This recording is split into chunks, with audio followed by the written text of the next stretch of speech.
Anvita, you can break some silence with music. All right, I think we're ready to stream.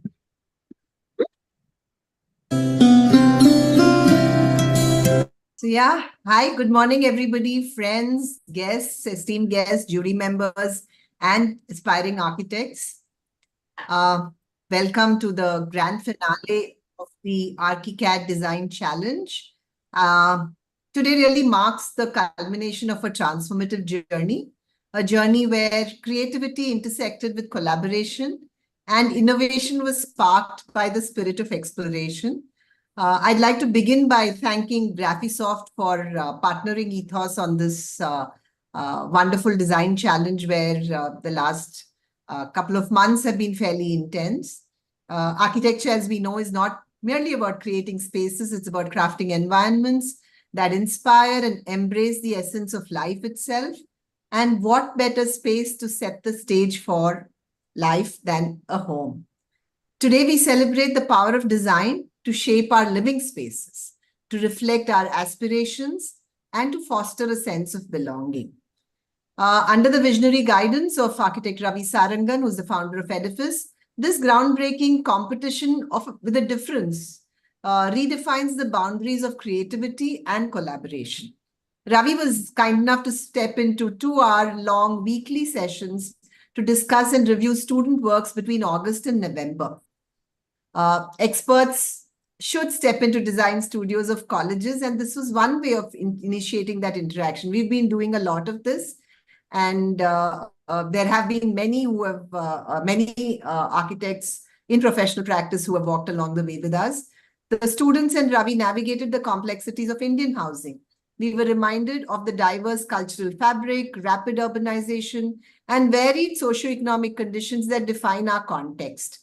Architects need to embrace this diversity, consider multiple lenses, and design spaces that are responsive to the needs and aspirations of our communities.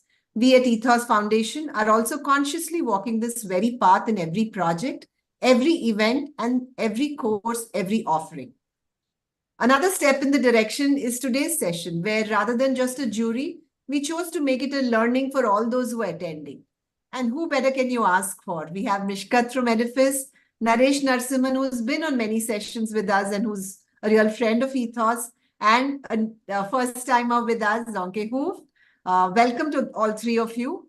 I wish everyone the best for today's discourse on design, and may the most thoughtful, inclusive, sustainable idea win.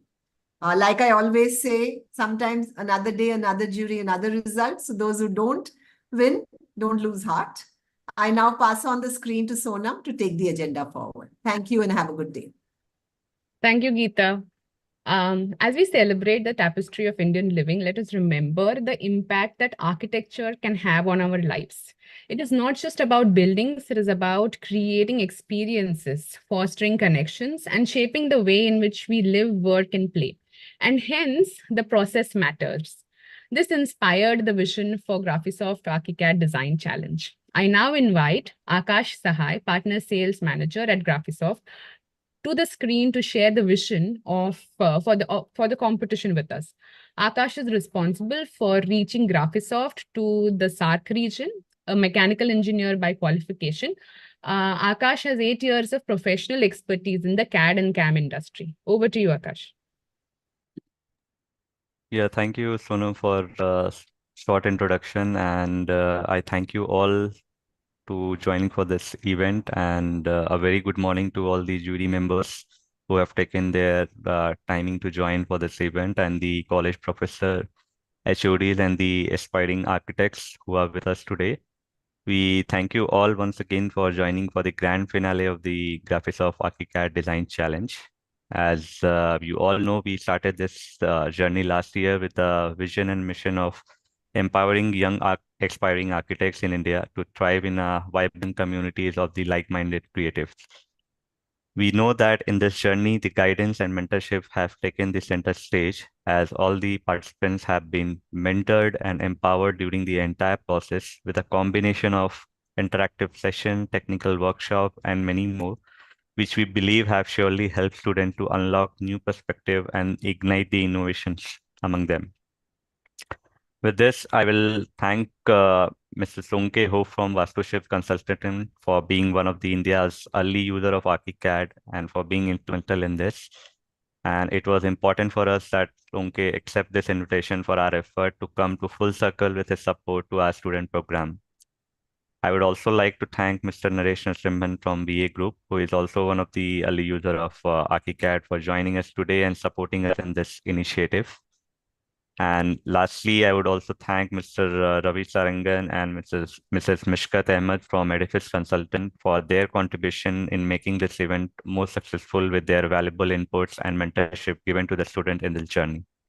I'm sure based on our discussion with the Edifice team, we look forward onboarding them as well as one of the user of Archicad in India as well. With this short introduction, I will hand it over to Sonam back. Thank you. Yeah. Thank you. Thank you for sharing that with us. Today, we challenge our participants to think beyond the conventional boundaries, to explore uncharted territories and break free from constraints of tradition. But we've added a short and a small constraint from our side. All finalists will have only 1 minute to present their work. That's right. In the times of elevator pitches and startup talks, let's talk less and communicate the most. We have our jury members leading the way with their Pecha Kucha style talks on the tapestry of Indian housing. Pecha Kucha is like a 2020 format where every speaker will present 20 slides and can spend only 20 seconds on each slide. So brace yourselves for 400 seconds of wisdom from our jury members, Architect Naresh Narasimhan, Architect Zonke Hoof, and Architect Mishkat Ahmed. I welcome to the stage our first jury member, Architect Naresh Narasimhan, to share his thoughts on the subject. Naresh Narasimhan is the managing partner at VA Venkatraman Associates, a multidisciplinary award-winning architecture firm based in Bangalore. Naresh trained as an architect at the Manipal Institute of Technology, one of the contenders today. So no soft corner there. Yes. And further studied management at Harvard University in 1995. He founded the Mod Institute, an action-oriented think tank addressing highly relevant urban design issues. Over to you, Naresh. Let me unblock the video. Hi, the lighting is a bit off, so forgive me. I don't know what to do. Something is wrong with the camera, I think. Anyway, good morning to everybody. How many people are in the room? How many? Sign-ups are 58, but there are, I think, seven colleges, so that'll be a whole lot more, Naresh. There are groups watching. All right. Yeah. So let's get started. My name, as Sonam already said, is Naresh Narasimhan. I am the principal architect and managing partner of Venkatraman Associates. We are in our 55th year of existence, one of the older surviving firms of India. And what I thought is I'll walk you through something from our own archives to illustrate how housing has evolved over time in India, because we have been building housing since the early 1970s. So over to you, Sonam. Just switch it to the presentation. Yes. Yeah, I'm doing that. Yeah, and this is also going to be in Pecha Kucha style.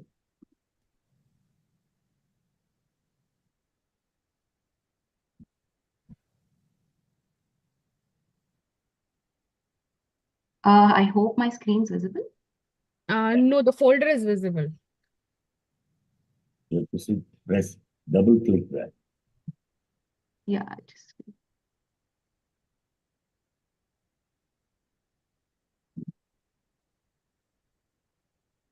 Whether it's Zoom call or real life, something always goes wrong. Murphy's Law for presentations. And in India, Murphy's Law goes wrong. Trying to click the presentation. Sorry for If I that. put it on, I can do it if you allow me to share. Yes, I mean, your co-host can do that. But I have to find it, so give me a second. Where is it? Here. Okay.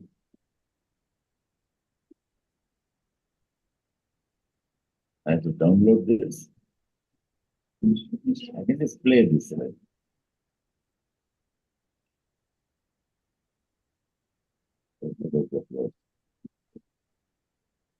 know? Now all this stuff on the left is coming.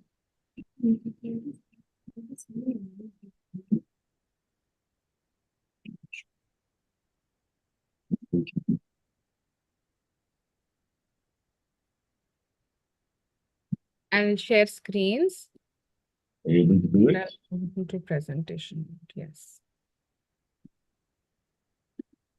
You're able to do it? Yes, I think so.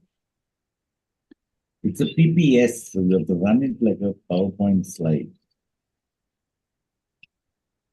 You know how to do that? I'm trying that. Otherwise, the pacha will fail. Is this good? So, yeah, but you have to run it. You have to tell me when you start it. You will say, okay, play. Played. Started. Okay. So for many of us, growing up in the early years of architecture, the building in the back that many of you can probably recognize is the Habitat housing built for the Expo long ago by Moshe Sabdi in 1967. And we used to think that, it was a very massing driven, very new ideas in housing, how housing is to be configured and so on and so forth. They're coming up even in India in the early 70s. How does it change? Do I make it change or will you make it change? No, it changes on timer. I just put a timer on, that's it. Okay, sorry. All right. So we Venkataraman Associates of VA, as we have known in short, it started in 1969. So at the same time, man landed on the moon, and for a long time they haven't landed there yet. But hopefully, in the coming years, our evolution also mirrored the evolution of the Indian economy. Just like every other architect does even today, my father at that time, Mr. P.K. Venkataraman, started off by building individual homes. This was a home inside Raman Research Institute, made for one of the professors there. And you can see that it's a very Bangalore thing. And in the early 70s, these kind of apartments, these were one of the early apartments. And if you notice, the whole apartment is designed like a tube. When you enter in one corner, and you can see my mouse, you enter there and there's a tube, you pass a dining table, usually filled with pickle bottles and covered with a plastic sheet, and all the doors open more or less into that space. Right? So, but at the same time, there were other kinds of homes emerging. This was a house that our office designed for M.F. Hussain at that time in Bangalore. It doesn't exist anymore, sadly. It's changed its use. And it was a vibrant and a home experienced as a museum. But the other typologies were starting to emerge at that time. And then the apartment evolved. We invented something, we can take credit for that. We invented the L-shaped living dining room, which is very common in apartment design today. But we were one of the first users of the L immediately gave it some privacy. We also started working on hostels for students and started questioning why a hostel should look like a hostel and why it can't look more like a home. And these were some of the early experiments, some early sketches. This was actually built more or less like this at that time. And also the idea of rejecting the chaotic street outside and starting to create an internal environment inside the campus, to almost bring the street inside, and what we can experience not only as a building, but also the space between buildings.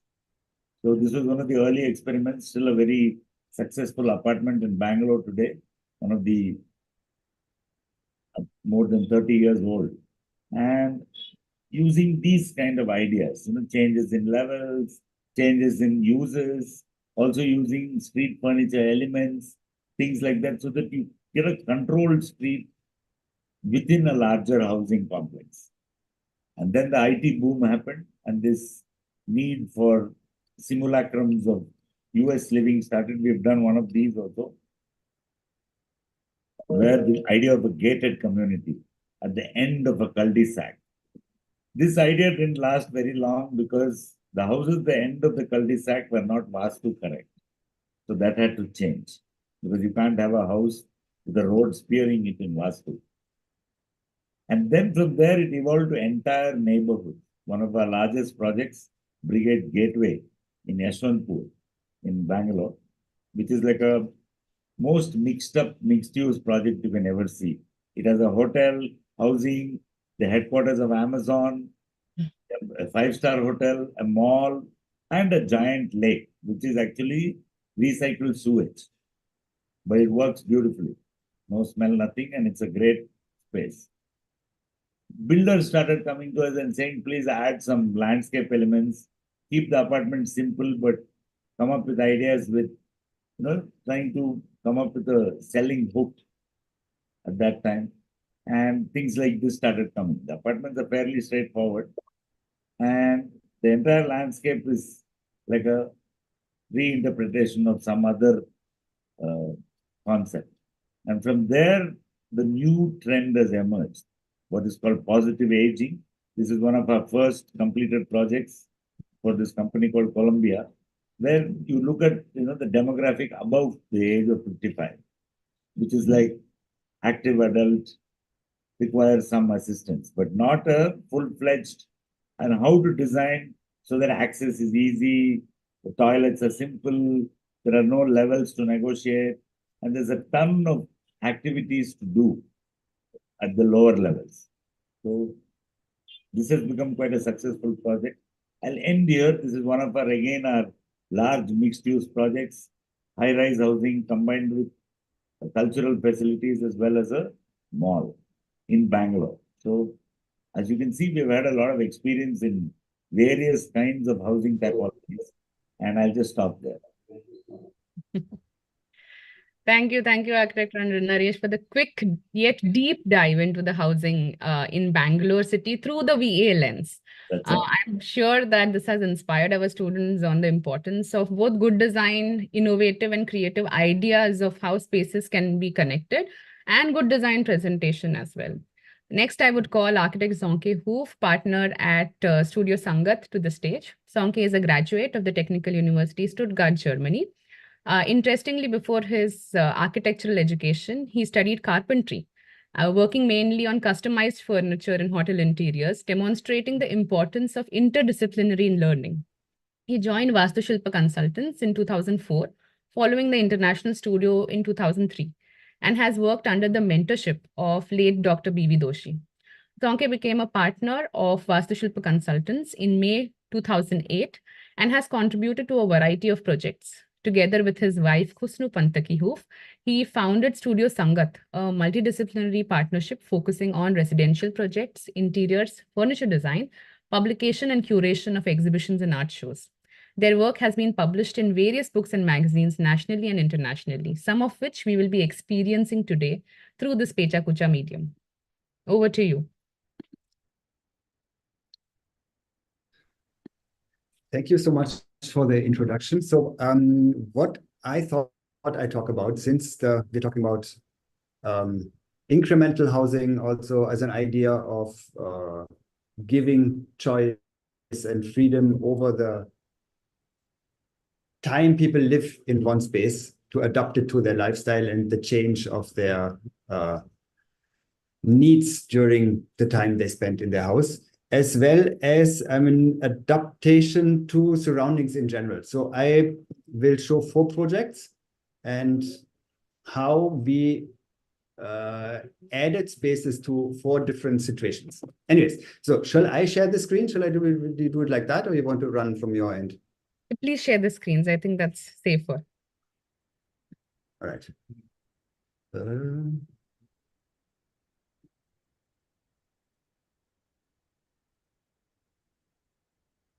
All right. So you can see that?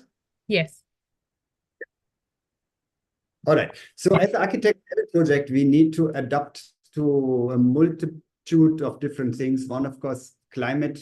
We have different climatic zones in India. And one thing we also have to adopt to the need of people, which is very important in every project. And because every people, they have different requirements. And whoa, this is fast.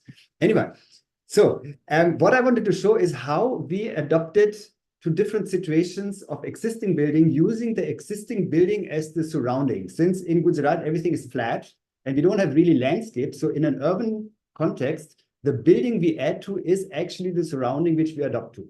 So in the first, we have one existing house where we have a garden which they wanted to keep, but still also add a building which they wanted to connect from the first floor and the ground floor. So we made a garden sloped up between ground and first and put the house underneath the garden, which opens to a courtyard, which you can see. So the garden moves up over Okay, the we're not able to extension. see, we are not able to see the screen move, the slides change.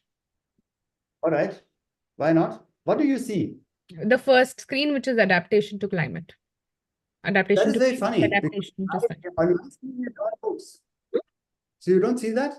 No. No? Oh, that's very sad. Okay, I'm already on slide 5. All right. Fine. So how do we do that then? You want to all stop right. sharing screens? I see. Huh? Mm, Okay. I'll I try. Now, Start again. Start again. Yeah. Start again. Would you like to share again? shall I again Yes. start? Yes. I share again. Okay. Then I can talk slower since I said things already. Okay. So you see this, no? Yes. Fine, then I'll start. You see this, yeah? Right. Yes. Okay. Your screen Yeah. sharing is paused. Why would that happen? We've not paused anything. Do you want to No, start but it again? my screen says something is happening automatically, which I'm not doing anything about. All right. All right. I This will is share weird. screens. I will share screens. Can you see now the second slide? The second slide, yes. Or it's still the first? You can see the Okay, second. so somehow something is moving. So can you see that house now with the garden moving up? Can you see that? Yes. No. Yes. You can see So the now second you see slide with the garden. Yeah, then you're not, then it really doesn't work. I don't know why. Okay, I'll share screens. Okay. Yes, please. Okay. Let's hope this one plays.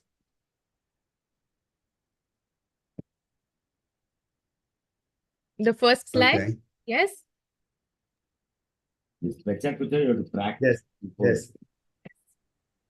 Now to the second one.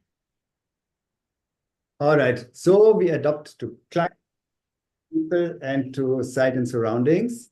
And in an urban context where we don't really play with too many different surroundings than buildings themselves. So what we did, we added to in 4 projects, 4 different situations to existing buildings, which become our context. And depending on what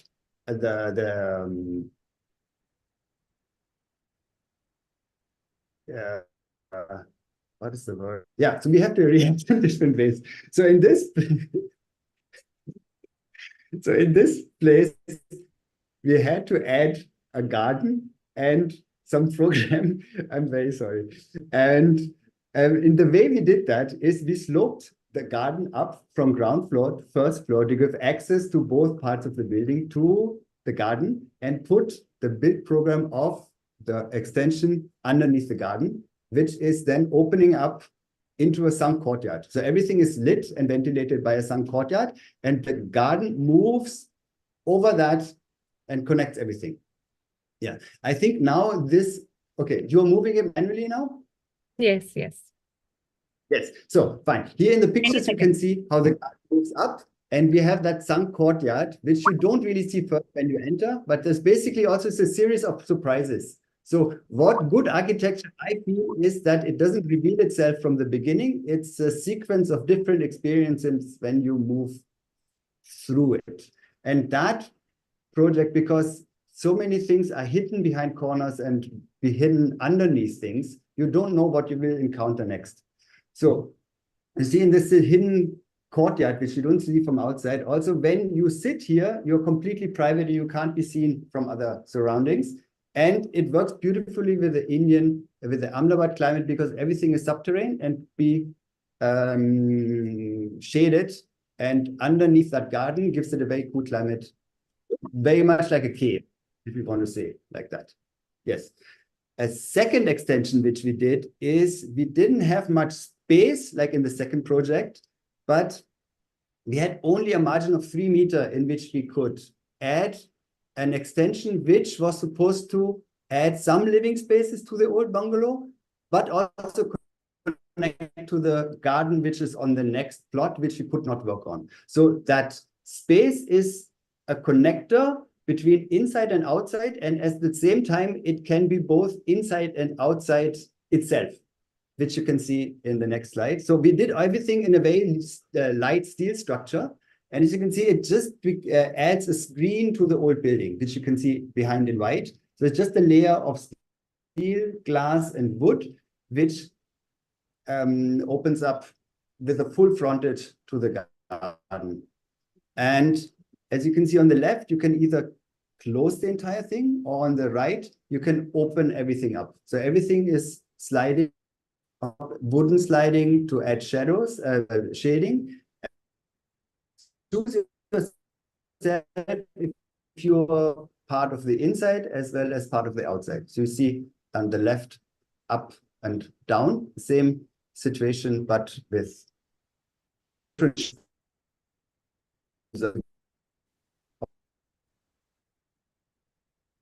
over it.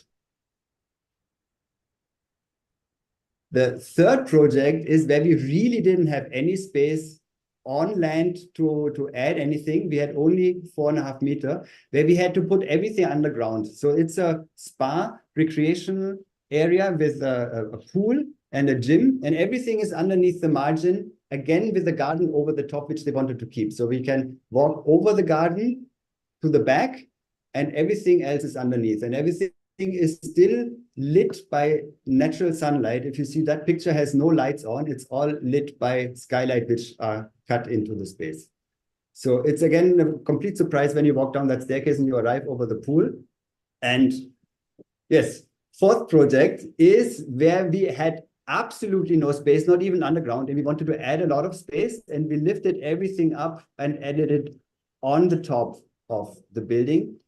And it's a light steel frame, and we surrounded everything with charred wooden lures, which can be opened or closed depending on if you want to look out, for ventilation, for shading. So it's a mysterious little box on top, which is accessed through a spiral staircase from below. And it adds a living room, an outside courtyard, and a guest room to the existing home. And mainly it adds a lot of views and really a comfortable outside space, which that house earlier didn't have. And as you sit there, you're sitting basically floating over everything. And everything is connected, surrounded by this charred black lures. It's burnt wood, so it's not painted. We really torched it, and that adds a protective layer of charcoal on the wood, which is then weatherproof, insect-proof, fungal, and any other growths.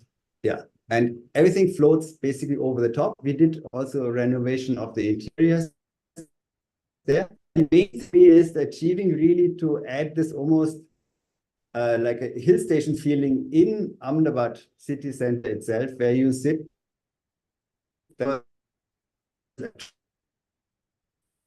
before you couldn't see ever.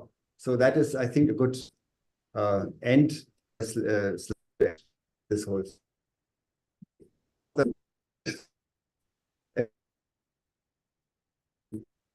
Is it I think we're losing you a little bit here towards the end, Zonke.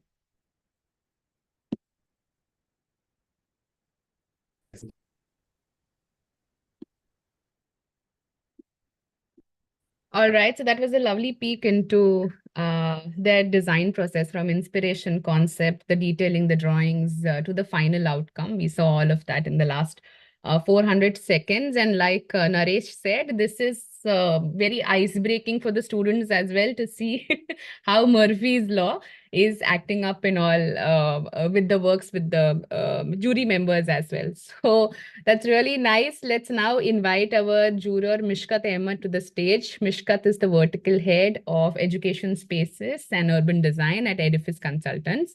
She has been a part of Edifice since 2011 and has been instrumental in developing communication with prominent corporate and public sector clients as well as consultants.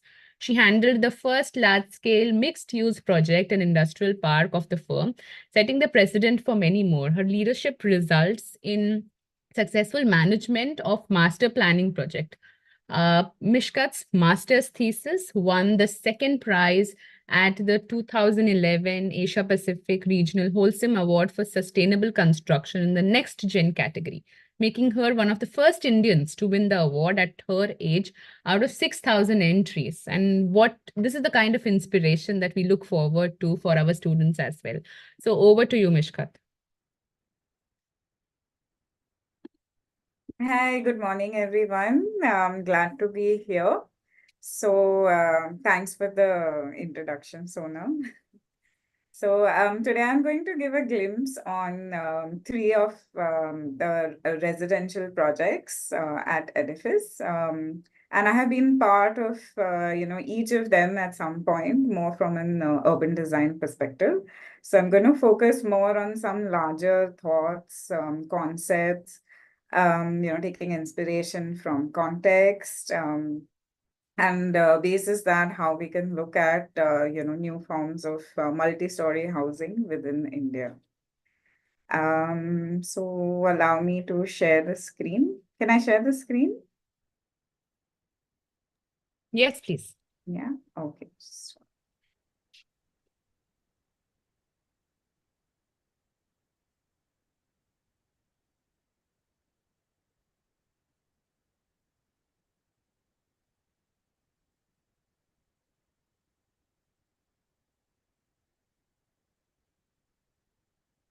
Yeah, are you able to see it?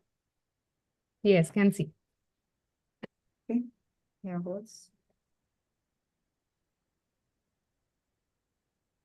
Yeah, so what I'm covering today is basically the multi-story Indian house, which is the high rise that we see coming up in all our Indian cities, which is obviously connected to mass housing, but it is also a symbol of aspiration for many in the country.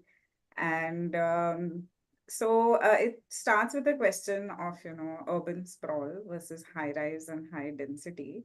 And the aim that we all have is to achieve optimum density at the city level. And this is an example of Barcelona, which I think has a good combination of, the urban form as well as density.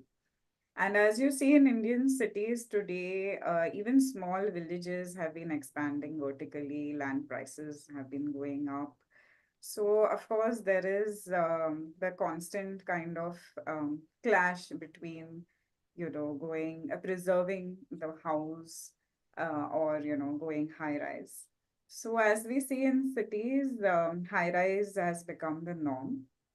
So, the case one that I'm presenting here is in Mumbai. And we knew the building was going to be high rise given its location. It's in Dadar, Matunga, which is one of the old Parsi neighborhoods. And the first thing that we did was do, a thorough analysis of the view corridors at different heights, even going up to, 150-meter height to get a good idea of, what are the view corridors, what are we blocking, what are we opening up to, what are we inviting into the building. So, and one of the other contextual studies that we did was of the greenery here, because the neighborhood is known for its greenery. The very famous Five Gardens, which is a landmark in the city itself. And as you can see from this, the project site is set within this greenery. So the development aimed to establish these green connections not only around itself, but within it, as well as across, because there was a flyover kind of cutting through. And even the spaces within the flyover, under the flyover, have been developed as a green garden. And this was basically done through linking its greens, vertically through a more mundane parking structure, but greening it up and making it as a social space. So there were greens at various levels here that were explored, leading to very interesting social spaces, collaborative spaces, and active recreation for the residents. The second case is in Rajarat, which is on the periphery of the planned new town and on the close to Calcutta. So here we were trying to take inspiration from the life in Kolkata itself, Calcutta being such a historic city, such a vibrant city with its own distinct culture. So this is an illustrative view where you can see the development connected by the idea of a boulevard, as you can see in the plan, taking advantage of the curve of the site, as well as a interesting green spine that is kind of dotted with different amenities and landscape activities. This is an image of it currently, how it is built. So we began this project in 2013.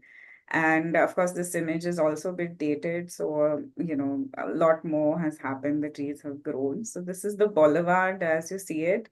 And the project itself, it's for Tata Housing, and it gets its name Avenida because of this major design element.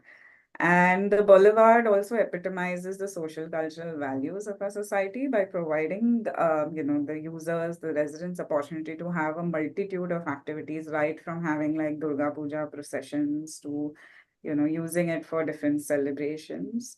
And the amenity here is, designed as one pavilion where we also want people to kind of, get together, have debates, socialize, or just hang out. But and as you can see, it takes inspiration from the two-column kind of facade of the earlier colonial architecture that is seen in Calcutta. The tower itself, it's not just a play of boxing and materials, but it establishes its variety from a variety of different types of units that are stacked in, interesting ways, while also providing, what you require. Case 3 is a project based in Thane for Tata Housing again. And you can see we had to take cognizance of the fact that it's facing a mountain, the Yevra Hill, and how that would affect the site, its views, its wind movement, etc. And a lot of time was spent on actually analyzing the different surfaces, the views, as well as what's the heat radiation. And this was done for various massing options. Here I'm just showing one. And you can see even in order to understand how much light the courtyard would receive or how much shadow it would receive, there were similar solar studies done. And this gives you an idea of the master plan, very simply laid out, for towers, with a interesting open space in the center. But each landscape space is programmed intensely. And this is an image of the landscape space in between. And you will also notice the yellow highlighted spaces, which are, go up to 4 floors, etc. So these were social spaces at every level that are planned to kind of integrate and connect the people. And again, a very interesting vertical stacking to provide kind of variety within the facade. So on the left is the render, and on the right is the image as it is built right now. So each space provides opportunity for people to kind of meet, collaborate, and make it their own. And of course, we have the ground level or the podium that connects everyone together. So I think that's more or less covers the housing projects and tries to talk about how we can establish a language for multi-story housing within the country. Thank you, Mishkat, for the overarching glimpse into the master planning and configuration of project cases at Edifice. With this, we conclude the first segment of our morning Pecha Kucha talks. We will now dive into the finalist presentations for the day. But before that, I would invite our mentor, architect Ravi Sarangan, to say a few words. Ravi needs no invitation for his students, but for the new participants who joined us only for today, Ravi has co-founded Edifice and is the executive director at Edifice, a recipient of numerous awards and recognitions from within the fraternity. Ravi has been instrumental in growing Edifice to their current preeminent position in the profession. Over to you, Architect Ravi. Thanks, Sonam. And thank you, Ethos, Geeta, the entire team for making this happen.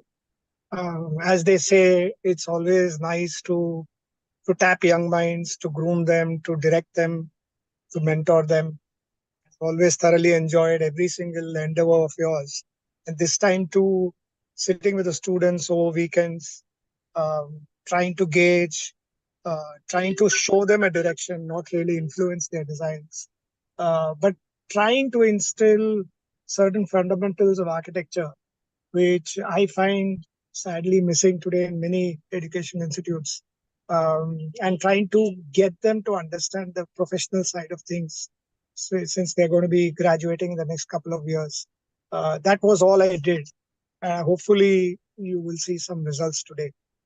Thank you once again, and a big hello to all the three panelists, Naresh, Mishkat, and it was wonderful going through your presentation, and I hope the jury gets to see some reasonably good stuff put up by the students. Thanks.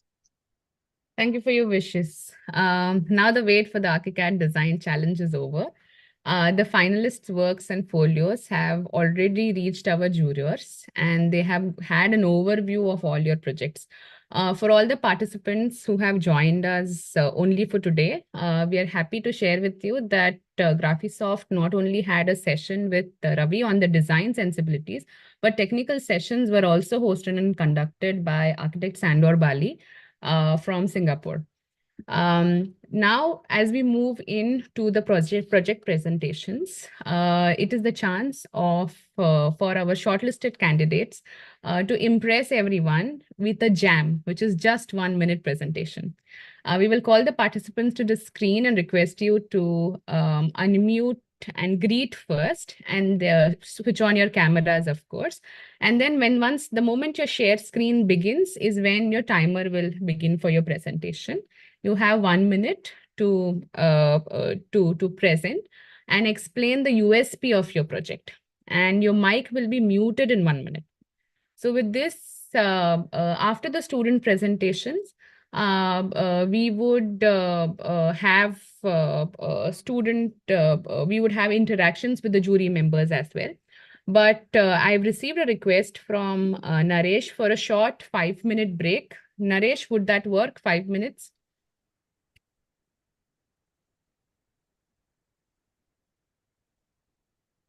Okay, he may have taken the break already. So we will pause things a little bit right now.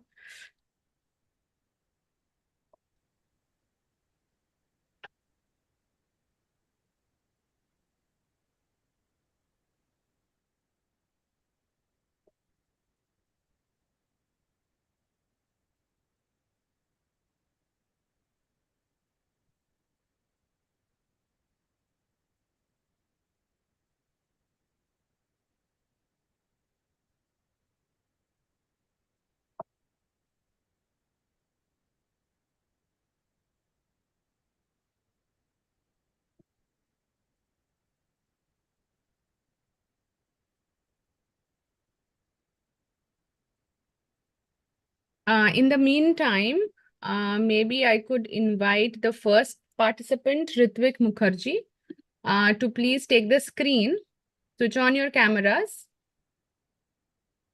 share screens, and as soon as Naresh is back, we could begin the session.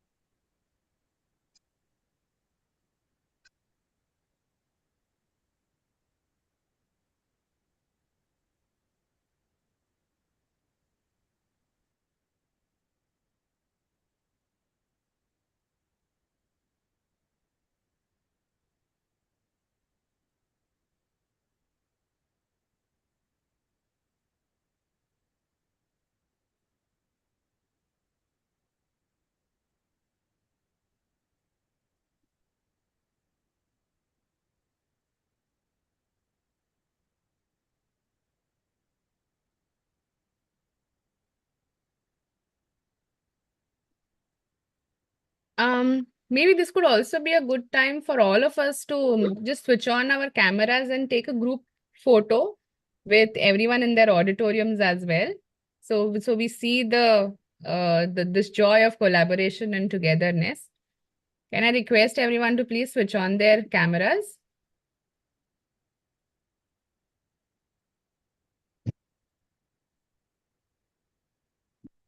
Hello. Thank you. Thank you. Can I request the team to take a quick screen grab?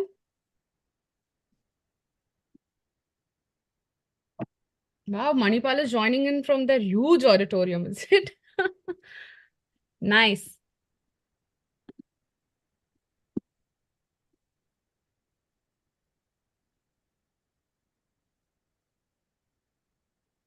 Are all our participants set?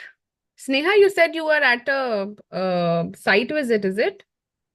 Yes, I'm still there. Actually, so me and Parth have joined in. So far, the other was still busy with the site visit. I'll get them to join this. Thank you, thank you. Thanks for for taking time out for this. Have you taken the screen grab?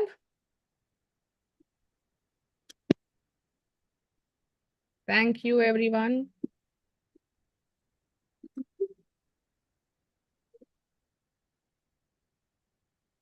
We'll wait for a few more seconds for Naresh to join in.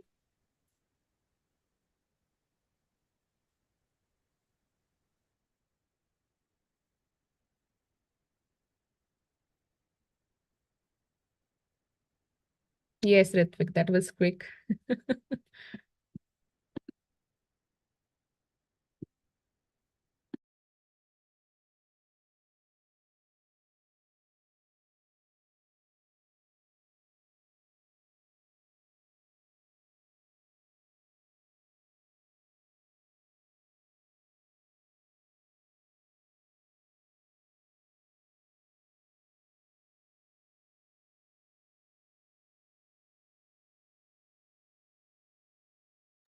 Okay, I'm back. Get going. Awesome. Okay. Awesome. We'll begin the recording, and Ritvik, you can begin. So good morning, everyone. I'm Ritvik Mukherjee from Manipal School of Architecture and Planning. So the integration of the smart city initiatives and the master plan are the hallmarks of my work. The master plan is designed with the most amount of vegetation possible. The common space and with the pharmacy and the grocery has been positioned at a suitable spot to make it accessible for one and all. And our proposals have been made, including solar panels and smart lights, which will result in less electricity consumption. The automated waste collection system will also help lower the labor required to remove the trash. For this project, the Southwestern Railway had a budget more than 700 crores. The Maivan construction technique has been suggested because it will speed up the process while lowering the costs. So yes, this is my quick presentation. Thank you. Over to the jury members now. Naresh, Mishkat, Zonke, any questions on this? It's very, very difficult. There's too much information on the slide to make out anything. So very difficult to comment on. I can hardly make out what is there on the screen. So it's difficult for me to comment on this. Okay, sir.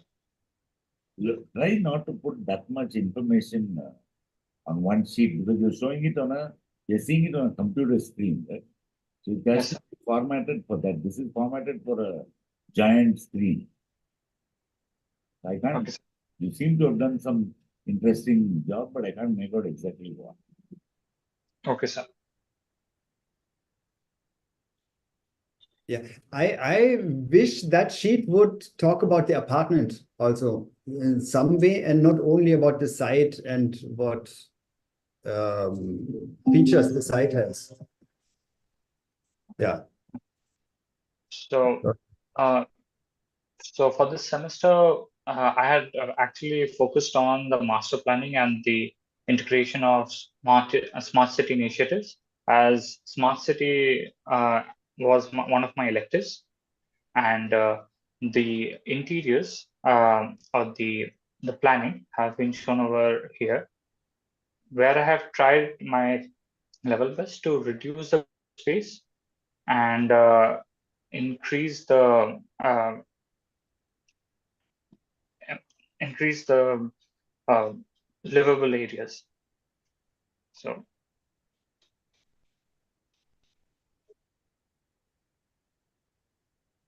Okay.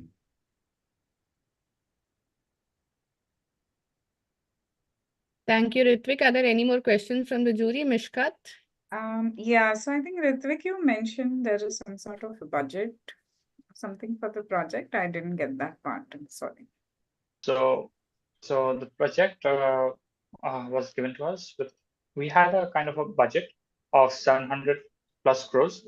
So the Southwestern Railway was thinking about extending the Mysore railways in the inside of the colony, and for that they had this budget. So what I had tried to do is try to implement strategies like a new construction, the Maven construction technique, which will lower the construction cost, and it will be relatively faster than our uh, our stereotype building constructions. So is this within an existing campus? yes, ma'am. So which are the we existing buildings? So we, if you can see, ma'am, we have, this is our whole site in Mysore, the railway colony, and from there we had the selected site over here. So the whole site is being reconstructed, and from that we have taken a small part and tried to redevelop it in our own way. So the requirements of these projects were given to us by the railway employees itself. So when we went for a site visit in Mysore, we had an interaction with them, and we had a basic idea, or they also gave us their inputs, like what they wanted in our designs, in our design proposals. So it has been listed over here, and we had and I had tried my best to incorporate it in my design. Okay, thank you. Thank you, Ritvik. Can I now request Tanaya Pustode to please take the screen? Yes, ma'am.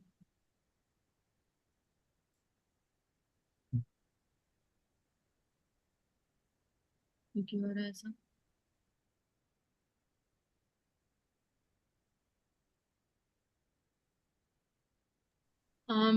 Ma'am, host disable participant screen sharing. I'm getting this message. Okay, we'll make you co-host. Wait. She is the co-host. Just click on the green icon in the bottom. Yes, ma'am. Yeah.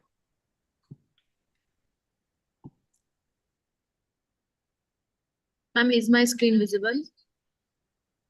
Yes. Yeah. So good morning, everyone. Myself, Tanya Pustode from PIATS Nagpur.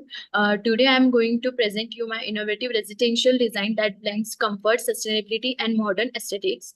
So my proposed site is situated in Chaitala, Nagpur. My placements of blocks is parallel to the site boundary. My design features a diverse mix of 2 BHK and 3 BHK apartments, along with luxurious 4 BHK villas. What sets my designs apart are the thoughtful elements incorporated to enhance livability and sustainability. I have integrated traditional Jalis design for both aesthetics appeal and privacy, creating unique ambitions while maintaining functionality. To combat heat and promote eco-friendliness, each unit boasts a green balconies providing natural cooling and serene outdoor retreats. Additionally, solar panels adorn the terrace, not only offering shades but also harnessing renewable energy, reducing heat gain, and also promoting sustainable living. In conclusion, to my design, it's about creating a harmonious living environment that We had to mute you. Your 1 minute was done, but yes, go ahead and conclude. You'll have to unmute. Ma'am, it's done.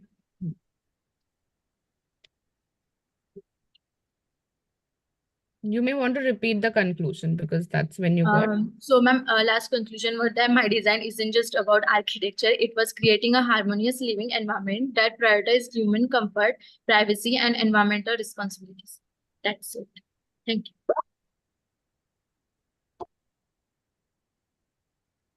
Over to the jury members.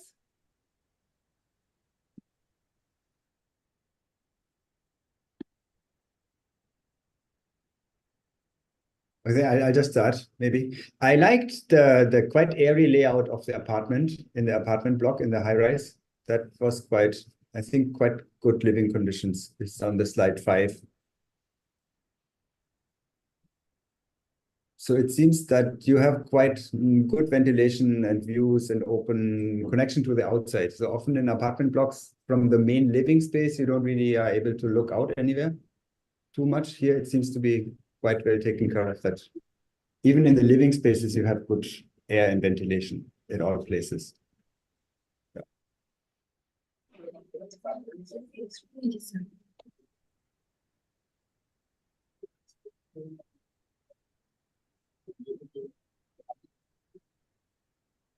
Can you move to the next slide? Ma'am, which slide? This is the first, right? Can you move ahead? Yes, ma'am.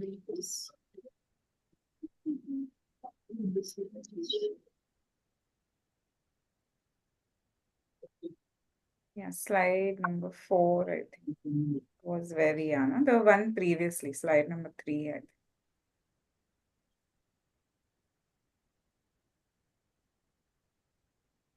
Yeah.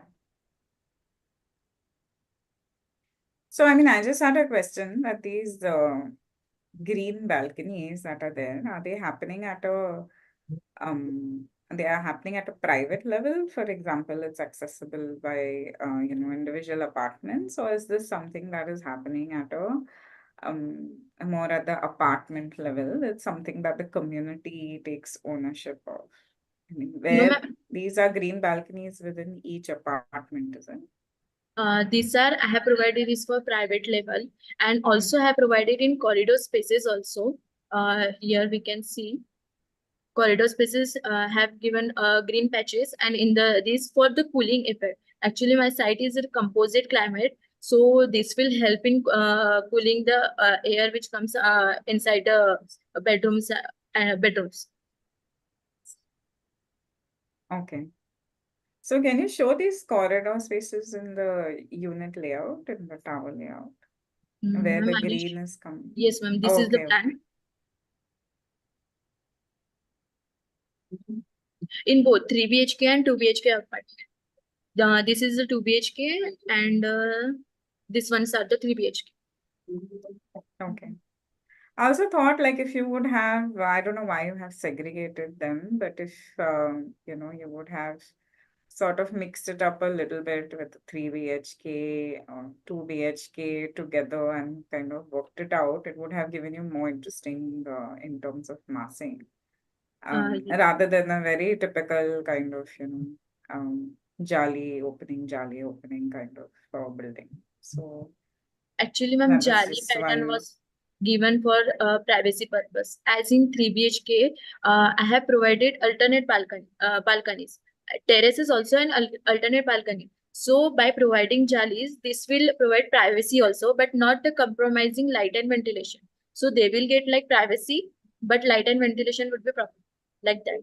Correct, also, but if you see in terms of the massing of the tower itself, it could be more interesting if you had more variety of typologies, intermixed together. There's no reason to kind of separate it out as 3 BHK and 2 BHK. So I don't know if it's part of some brief specifically given to you, but it would be more challenging and interesting if you were to see, you have a mix of typologies and sort of understand who is the who's the target population, who's the end user here. So create specific spaces maybe within, at the ground level for, different age groups and things like that. Okay.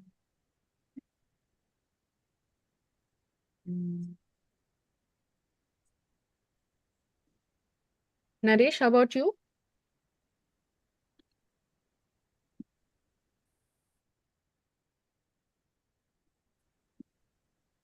No real comment, but I felt that the planning could have been much tighter. A lot of space between the elevator, staircase, and the apartment edges. A lot of common area unnecessarily.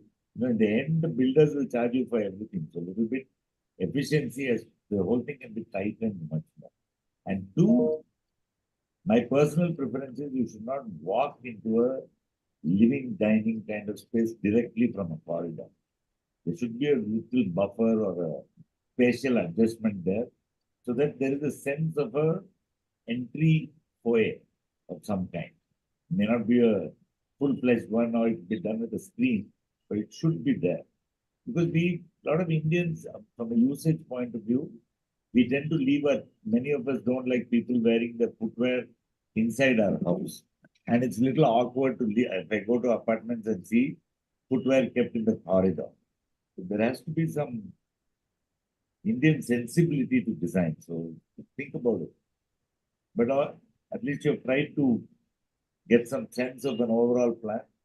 So for that, I think it's all right. Thank you. Thanks, jury members. We'll now move to our next candidate, Bhavya Shri. Are you ready to share screens? Yes, ma'am.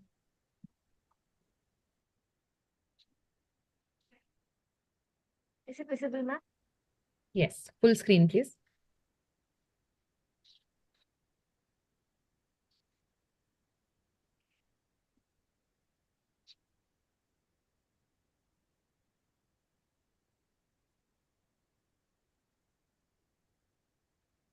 Is it visible, ma'am?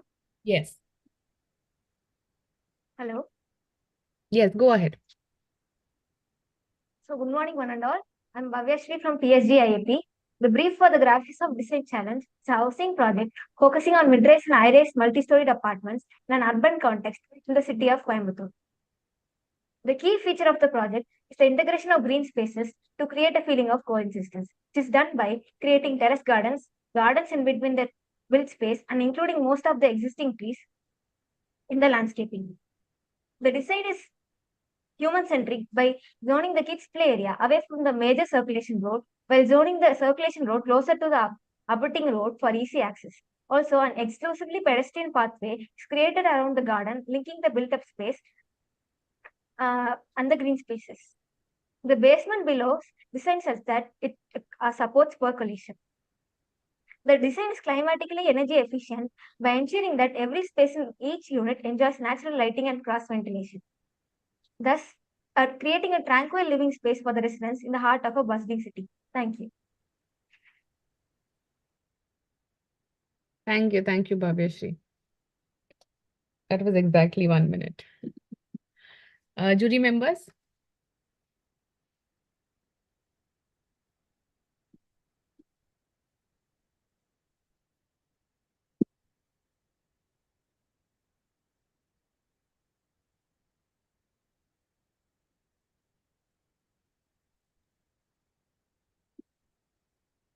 Okay, I start again. All right.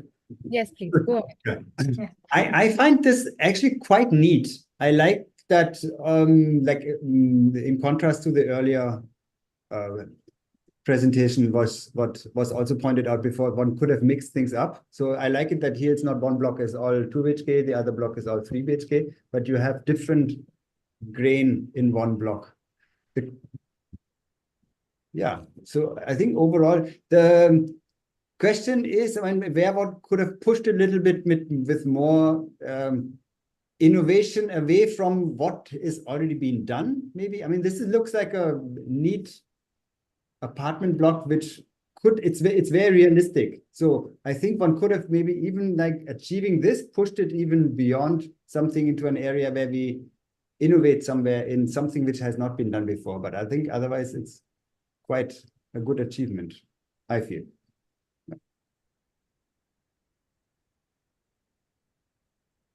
Thank you, Zonke. Mishkat or Naresh, any points? Yeah, so I agree. I mean, the idea of the green terraces that Bhaveshi started with is interesting for a housing project. And if you think of it in Coimbatore and things like that, but I think she could push it a bit more and get these terraces not just as maybe communal points, but maybe a piece for everyone, integrated at different levels. So I mean, when you look at this, it's so I sort of feel like doing something with the roof. So if you thought of the side of the green terraces, I don't know why you missed out the roof. And a lot of interesting things can be planned on the rooftop, connecting bridges, and you could also create intermediate connections between the buildings, which serve as terraces and green open spaces. So the whole thing kind of looks planted sort of. So you actually don't notice maybe a lot of the building built form, but notice only the terraces. So yeah, but I appreciate the way she presented it in like exact 1 minute and covered everything. Thank you. One of the things to remember, Veshri, is that try to avoid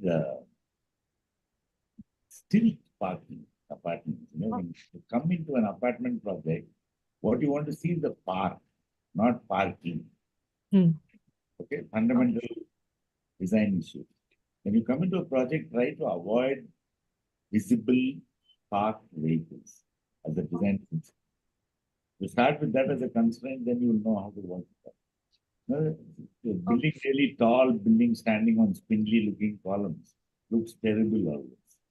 Otherwise, you've done some effort at putting things together in a more distributed way. That part is good, and you've thought of what to do with the top plane, which you should probably do everywhere, not just in one place. But other than that, I think we should focus a little more on detailing out what you're doing rather than this is a very sketchup-y kind of view. It needs a little more resolution. That's it. Thank you. Thank you, Naresh. The next candidate we have is Arun from Reva University. Arun, would you like to share screens, please?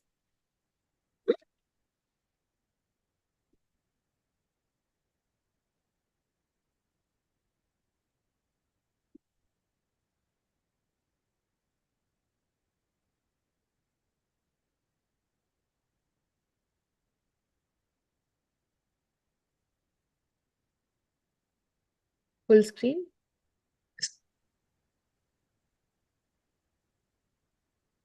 Is it visible? Yes.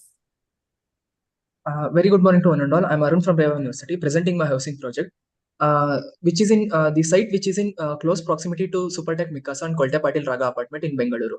The spacious 6-acre site offers a diverse range of accommodation options, including private villas and flats. So this apartment project, which house up to 800 residents, designed specifically for HIG and MIG. Primary and secondary access along with the northern part of the site. It's including both for both pedestrian and vehicular access. So the 7-story apartment offers a 2 BHK and 3 BHK units optimized for natural ventilation while also maintaining the privacy by the means of terracotta jali screens and the strategic tree planting. So the 3-story apartment, the 3-story villa emphasizes the luxury and independence, which creates a sense of community through intentional layout and proximity to communal areas. Communal areas such basically recreational amenities, including a clubhouse, swimming pool, and kids play area. Additionally, I have provided essential services like waste management and transformers. So the main idea was to create a greenfield sanctuary that seamlessly merges with the site. So thank you. Thank you, Arun.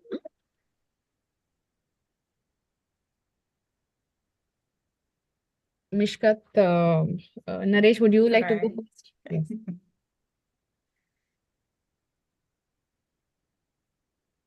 Go ahead, Mr. Okay, sure. So,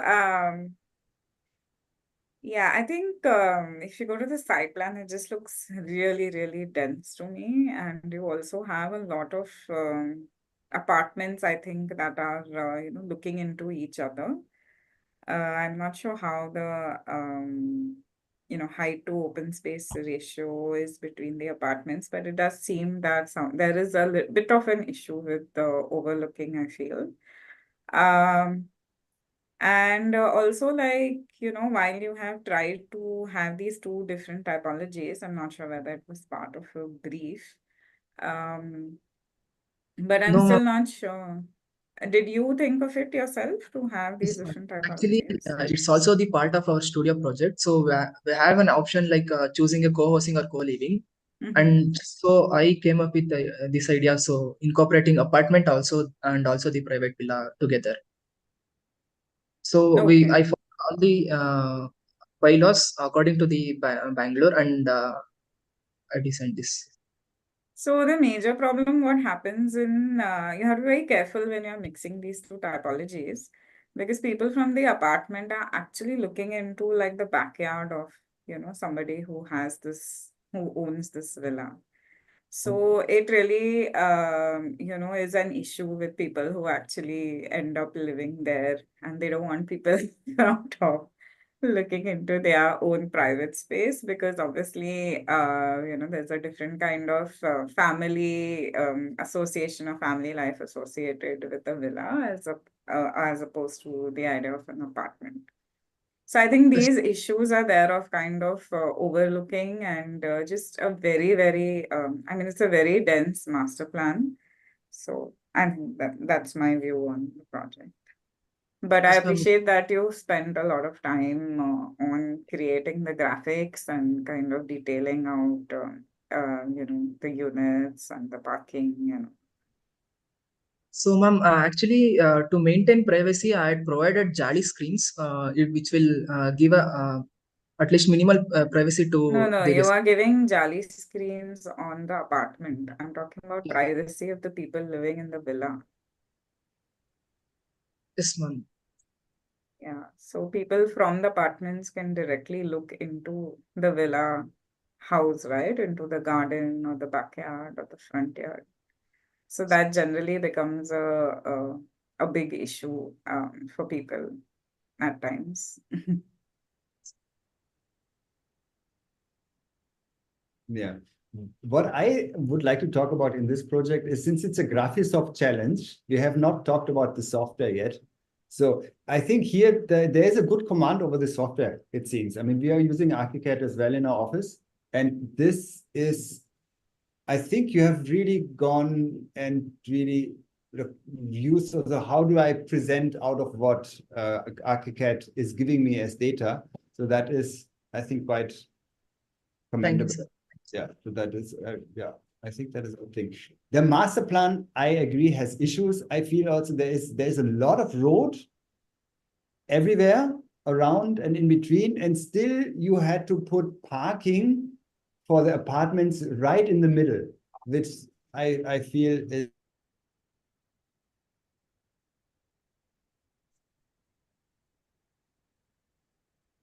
I think we lost Zonke there. Mishkat, about the parking, or Naresh about the parking, would you like to continue?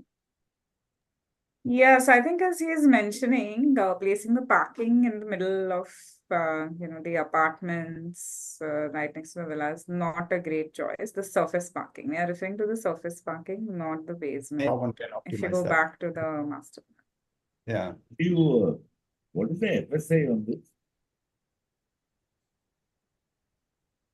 What is the Sorry. FSA achieved on this? Sorry, sir. What is FSI. FAR? FSI.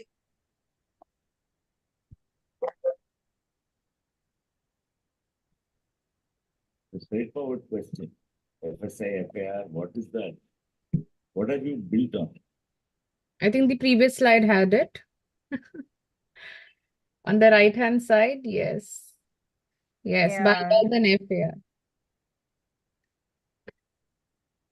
Ground coverage is 55%. All right, forget it. So I'm saying that it's over dense and Sir, over the populated is and 55%. So the ground cover is 55%.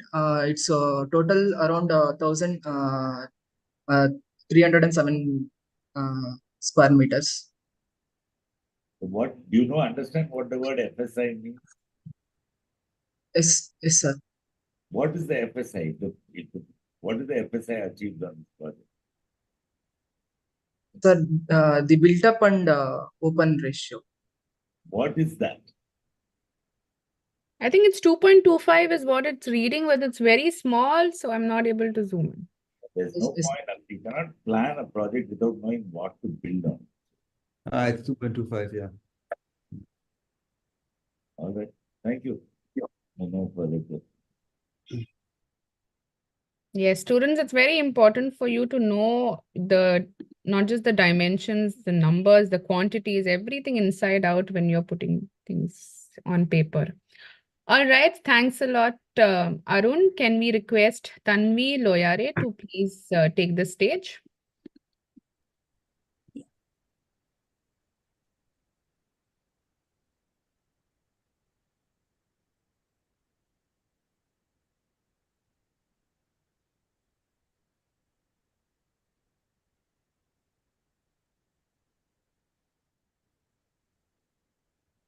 Full screen, My please. screen visible? Yes, yes, perfect. Yeah. Good afternoon, everyone. I'm Tanvi Loire from Brick School of Architecture, and I'll be presenting my housing project.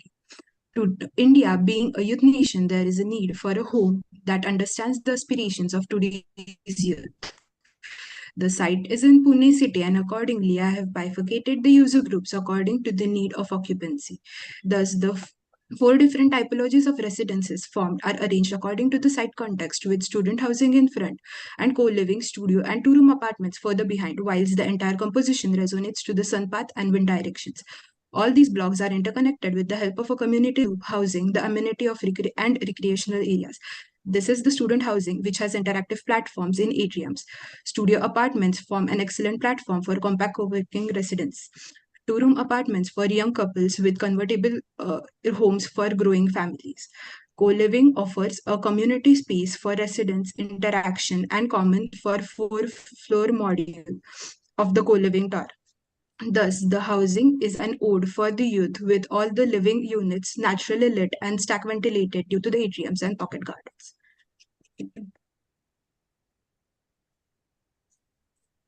Thank you, Tanvi. Over to the jury members.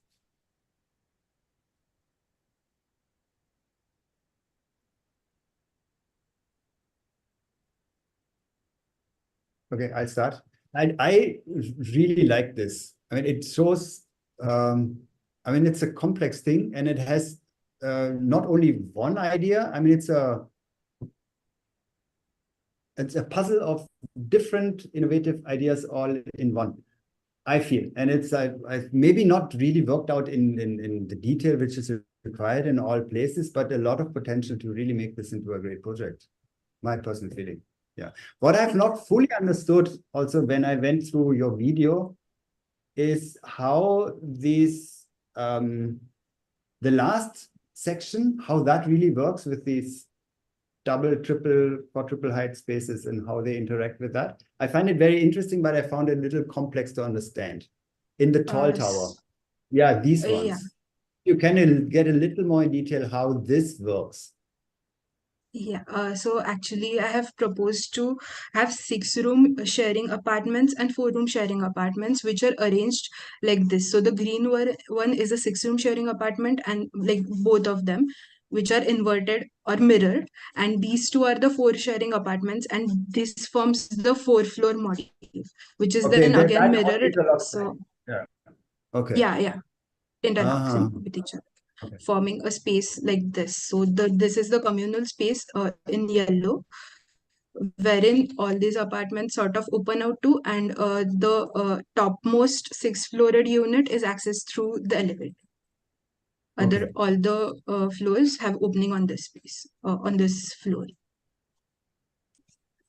Okay, I get it. I think maybe one can go a little more in rethinking how the presentation is put together. So it's really like all your ideas really come strong through and not watered down by other details which are all surrounding it. Yeah, because I think there's a lot of things to be seen. One has to just now pick it out and find the interesting parts. But there's a lot to discover here in this. So it's basically you're putting 4 projects all in one. In a way, no? Yeah. Anyway, it's good to imagine projects, particularly high-rise apartments, as having multiple social spaces through the building rather than just at the ground level. In that, I think you've figured out there's some good logic that you've figured out. And further, I think you need to develop it a little more and make it more understandable, because it's not that easy to quickly understand what you've done. But at least you have spatial thinking skills. Develop that further. Thank you. Yeah, so yeah, it's definitely interesting concept to start with. I mean, the idea itself is interesting, and it's nice that you have thought it through, right, to kind of sizing the apartments, having these intermediate kind of social spaces for the users. So you've been thinking about the users quite a lot, and you've also thought about how it converts, into the architecture for that space. So I think it's a very good attempt. Thank you. Next, we invite Sukanya Jha to the screen, please. Hi. Am I audible? Yes. Um,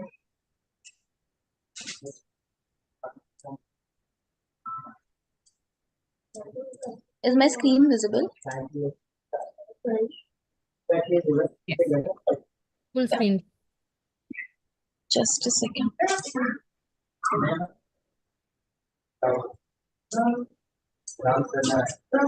Is it visible right now? Okay.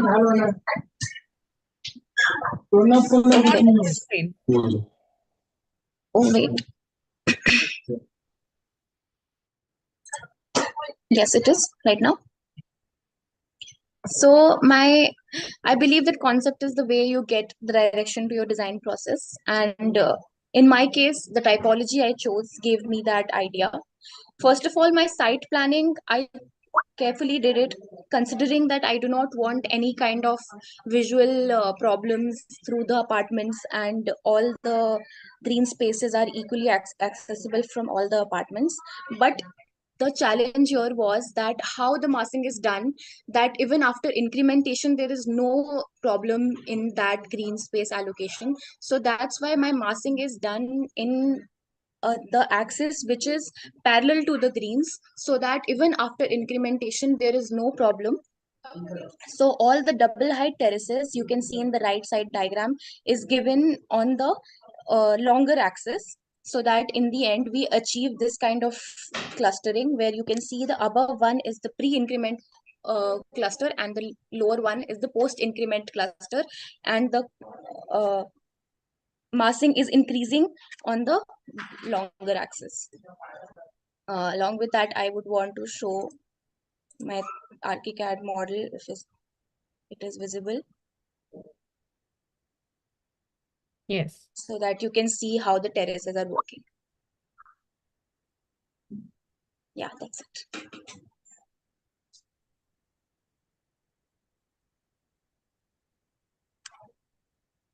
Thank you, Sukanya. Jury members.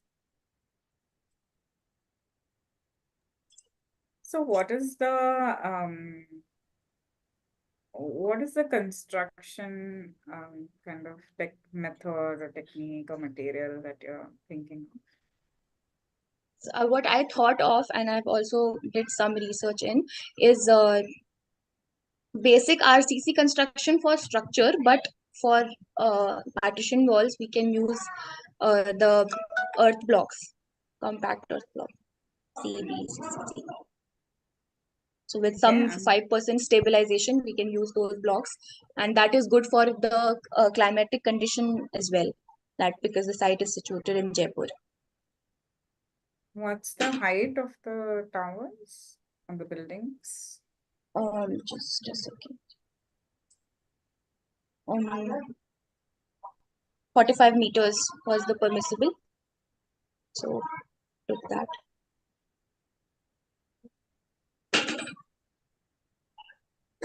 Okay.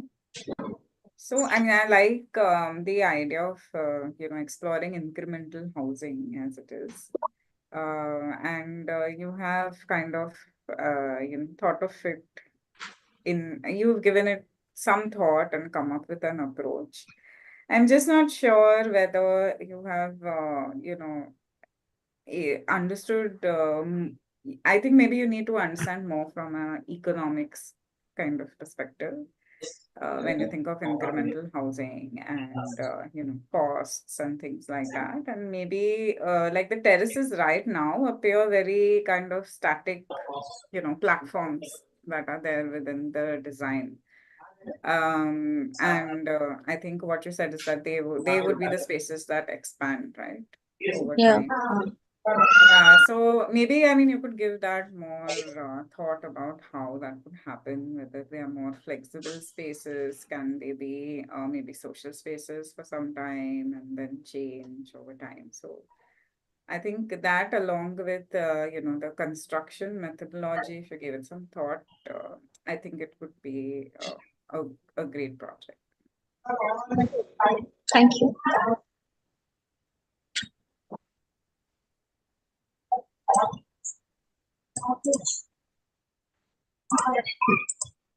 Zonke, Naresh?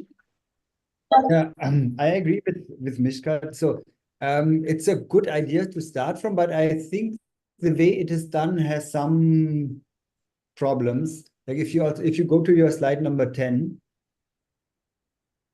you see that in some apartment where you want to give the place to expand, once you expand, you're blocking the bedroom which is already there. So kind of you are taking some flexibility in what happens then. Yeah, exactly where your cursor is right now. Once you start expanding into that area, you're blocking the space which you already have. And the other thought I also agree with is like the unexpanded condition doesn't really exploit what is happening to that, because it's all open spaces which belong to the apartment. But the initial apartment ignores that they are there in a way. I mean, they're not used, terraces are not used for plantation, they're not used as if they're not there, but only as that next sheet of paper which you can write on, but it's already there. Yes. Use of, in a way, what I feel, at least in the presentation, it's not the potential, and then it's either okay this or that, but like how many different ways it could be done, that is not shown. At least I feel that I don't see it. Sir, I think I've lost you, or maybe it is my internet. Okay. Yes, definitely your internet. Yeah, I stopped saying something. Yeah. Okay, I'm sorry. Yeah, I understood your question. I just wanted to respond with that. I definitely understand that idea of having a blank page and not using it right now, but only keeping it for future. I tried to incorporate those spaces in a way that they are used currently as terraces, open terraces as well, and they have that kind of view in and out. But I definitely will look into it, what you suggested, and I will try that kind of problem is not created spaces.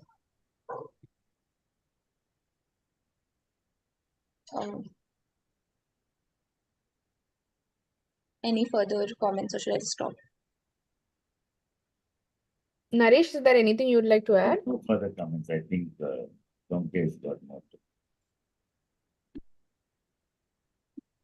Okay, thank you. The next candidate is Uditi Kushwaha. Please share screens.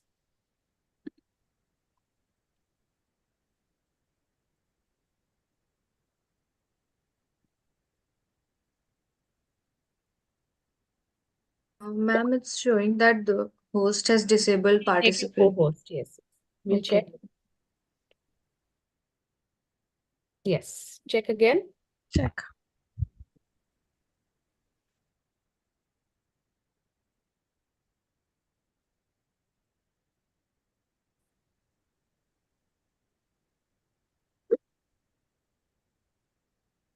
Is the screen visible now? Full screen, please.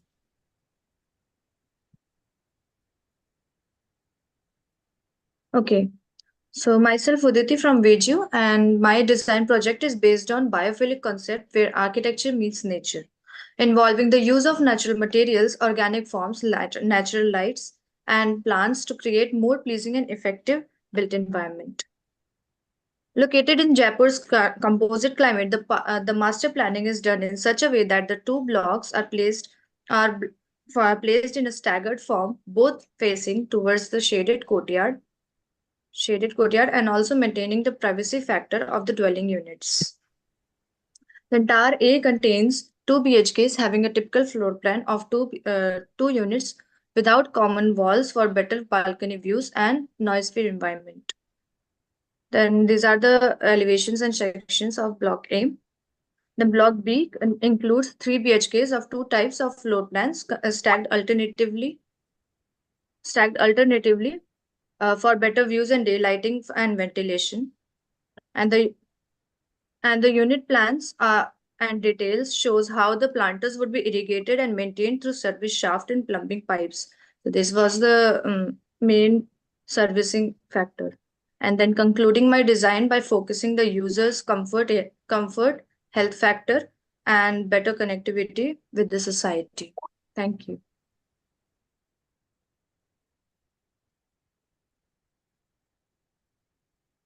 Thank you. Yeah. So I appreciate the idea of that biophilic. I just wish there would be more of it. I mean, if one thinks about biophilic and then one wants that whole, I think it was done maybe too careful. There should have been much. I expected it from the first slides. I expected much more green in a more intensive way to be over that building. That is my feeling. So it looks like, okay, there's a little planter here, there's a little planter here, but really to draw it into the apartments that you really, I mean, the connection to the green. Right now it's some little green painted over the building here and there, but it's not really deep connection to the user. That's what I feel. Or maybe I missed it in the presentation.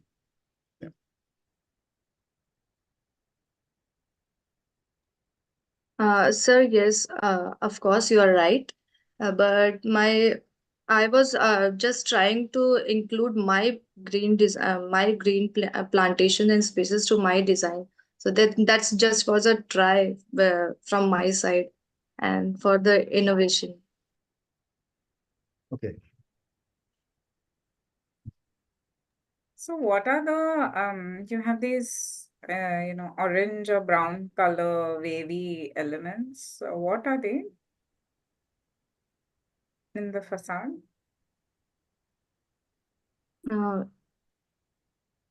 Wait, ma'am. Go to 5. Yes. This one? Not 5, sorry, the views. These? Yeah, slide 7. Slide 7. This one? Yeah, you see, This. yeah, what is that?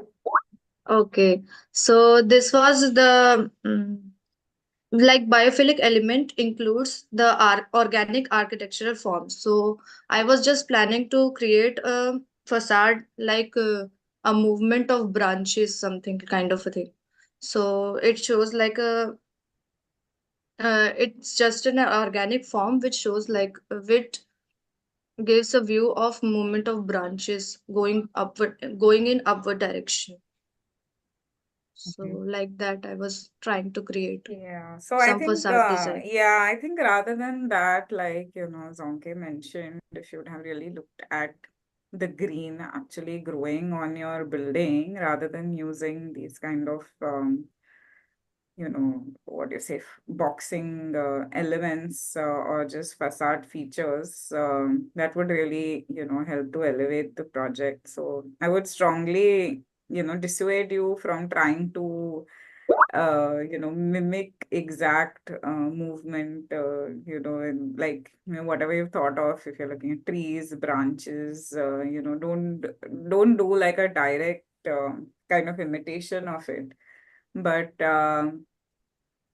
kind of think of how you can abstract these ideas and how that can be made more spatial and more, into converted to an architectural language rather than looking at it more from a form making perspective. Yeah. Sure, ma'am. Thank you. Thank you for the feedback.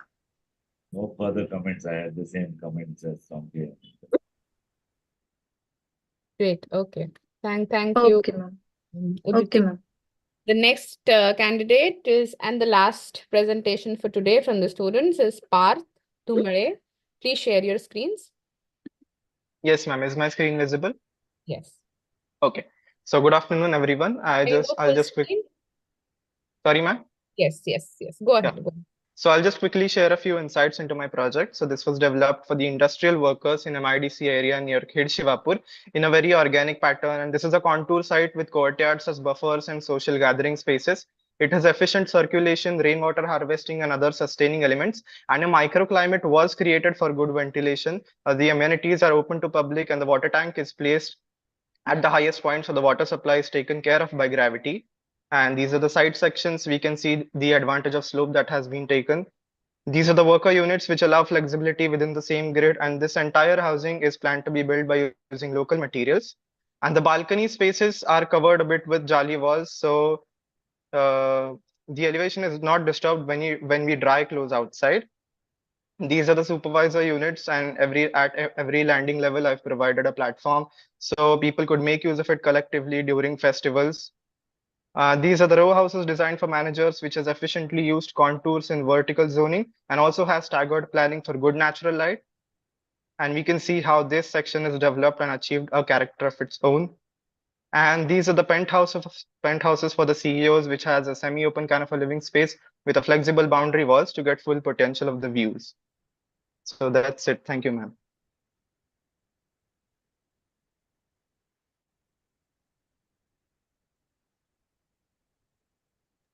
Thank you. Over to the jury.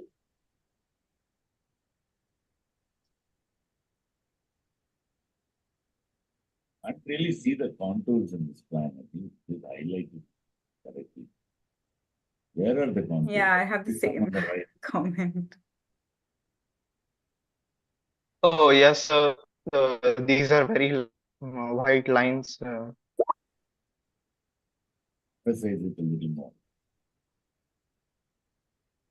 Okay, sir.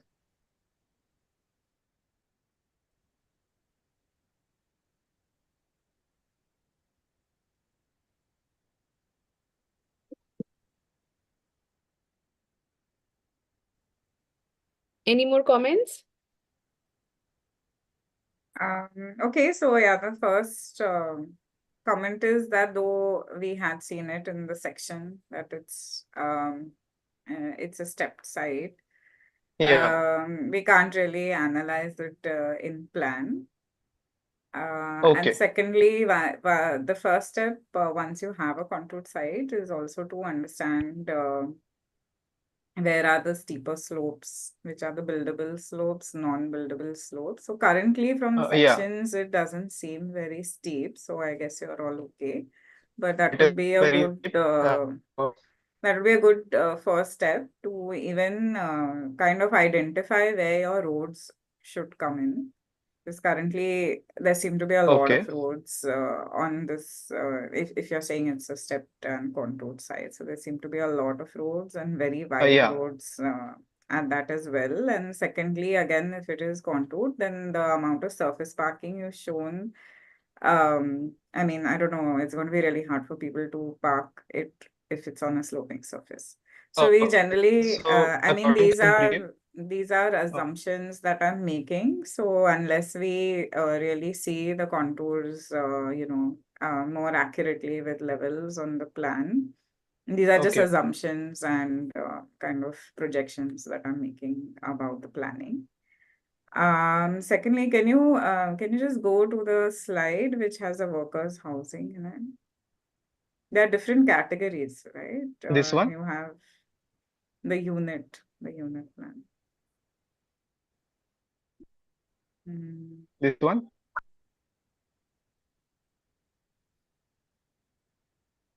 I'm just able to see the master plan. I want to look at the unit plan. Ma'am, is it visible now? Not to me. I don't know if anyone else can see it. No, I see the master plan also. Yeah. Okay, I'll just share it once again.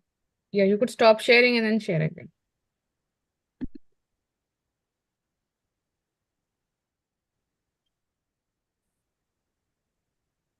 Is it visible now? I think there's a lag. It's still loading. Yeah. So this is this the workers' housing, is it? Yeah, this is the workers' house. So could you just maybe explain one of the plans, the unit plans?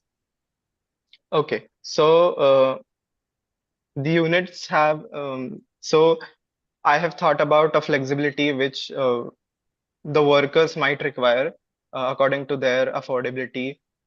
Some units are 1 RK, some units are 1 BHK, which can be converted to a 2 BHK. So this grid we see right here, these two units are like staggered and connected to one another. So they can be flexibly converted according to their needs. And this layout planning is done such that each and every room faces light and good ventilation. And so the organic farm is developed in this way. Okay. Yeah, so And I think also, you've explored a bit on the typology, but I'm not sure in terms of, I mean, what is the grade of the workers you're looking at, whether you understand, there might be multiple workers kind of sharing a house and yes, things like that. So in terms of the external, and the look of the buildings, it looks like a very, mid to high-end kind of apartment scheme. So I'm not sure if it's doing justice to the typology as such, and you could maybe think a little bit more about that in terms of the finishes and the materials also that are being used. okay, okay. But I think you've explored a bit in terms of, trying out different kind of unit combinations and how they kind of string together. Yeah. That's it from my So my main side. goal over here Sorry, was, I took a bit more time. yeah, so the main goal here was the site had excellent views, and there was a local problem that the people were shifting from the village to Pune because they didn't have enough living facilities, good facilities. So I have taken the advantage of this site and provided good views and ventilation. So it is a motivation for people to live here. But if one sees the plan, it kind of looks like a low rise to me. And then there is that contrast to the high rise. And then one sees, I mean, it's a 1, 2, 3, 4, 5, 6, 7 stories. And it seems to be all walk up. Is that correct? I mean, there's any provision of elevators in the higher spaces? Yeah, there are elevators. There are elevators and staircase. Okay, these are the elevators. All right, good. Yeah. That was one. When still in the way the grain is happening, it still looks like a low rise. And if you see also your master plan, you have so much open space that you could have achieved something of a good quality also with making it lower and spreading it more out, which I think might have given you interesting spaces in between the houses as well. It's just a thought. Yeah, I had tried those options, but it was not working really well with the contours. So I decided of keeping more open courtyards for because the problem here was these are the industrial local workers. So they are not living in the houses for like all day long. They just spend their entire day in the factory and come here just to sleep. So I thought that the open courtyards and gathering spaces could be more efficient for them instead of utilizing the full site for housing. Okay. Anyways, wait, that's one decision one needs to think about. Otherwise, I think that type C is the one which maybe exploits the slope best, and type B, which you also put right on a slope, if I see that the contour lines, which I think doesn't do anything with the slope at all. I mean, it really digs into the mountain quite a bit. I don't think that reacts to the slope at all. Yeah, so this part of the one half of the building is slightly upper, and this part of the building is at the lower level. Yeah. So it is connected with mid landing. It's still too deep to place it on a slope of that steepness there, I think, of that slope. Okay. And your project has interesting bits, but then somewhere it falls short. Also, I feel also the placement of openings within your apartments. You talk about light and ventilation, and it looks very precise, but then if you see the detailed plans, there are very, very few windows, and some of them are just in positions where one thinks, okay, why is it there and not here, or why not have more openings? Okay. To allow Okay, sir, I'll think of that. No further comments. Yes, thanks a lot. Thank you, dear participants and jury members, for the presentation. Thank you, everyone. Discussions. We have two directions moving forward. One with the jury members inside the jury rooms, where our team will now trigger an invitation for you to enter the breakout room, requesting Akash and Sandor from Graphisoft also to join in the room. And another will be a quiz contest for all of our participants here. Can I now request Nikita Verma, Principal Events and Competitions at Ethos, to hold the reins of the main session while we discuss and deliberate on the jury inside the breakout room. Hi, Sonam. Thank you so much. I see quite a lot of people here, and some colleges taking part as the whole classroom. So we'll figure out the logistics of the quiz. Please carry on to the breakout room meanwhile. Thank you. See you in a while. Yes.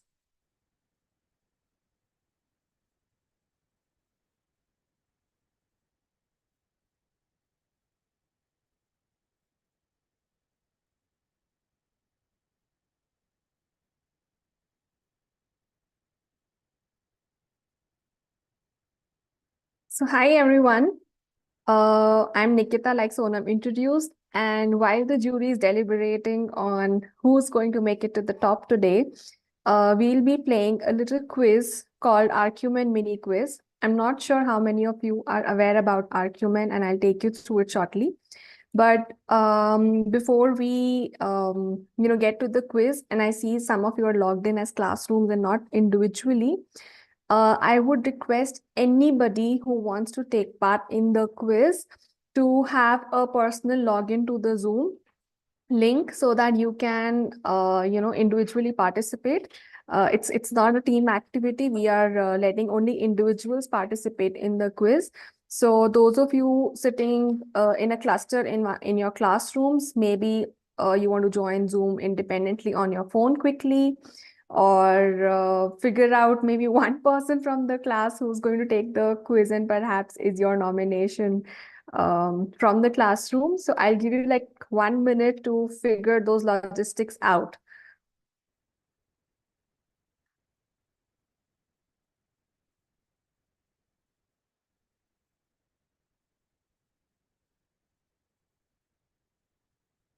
I see some movements and some more numbers increasing. So while anybody who wants to participate in the quiz is figuring out logging in on your personal device, whether it's a phone or a laptop, I will just take you through what Arcumen means and what this quiz is going to be like, lay some ground rules. Team, for the time being, maybe you can have the chat box open so we can help them be ready for the quiz. And then we'll switch it off when we actually begin with the questions, because I'm seeing a lot of culture here and I would like to know if anybody has any doubts.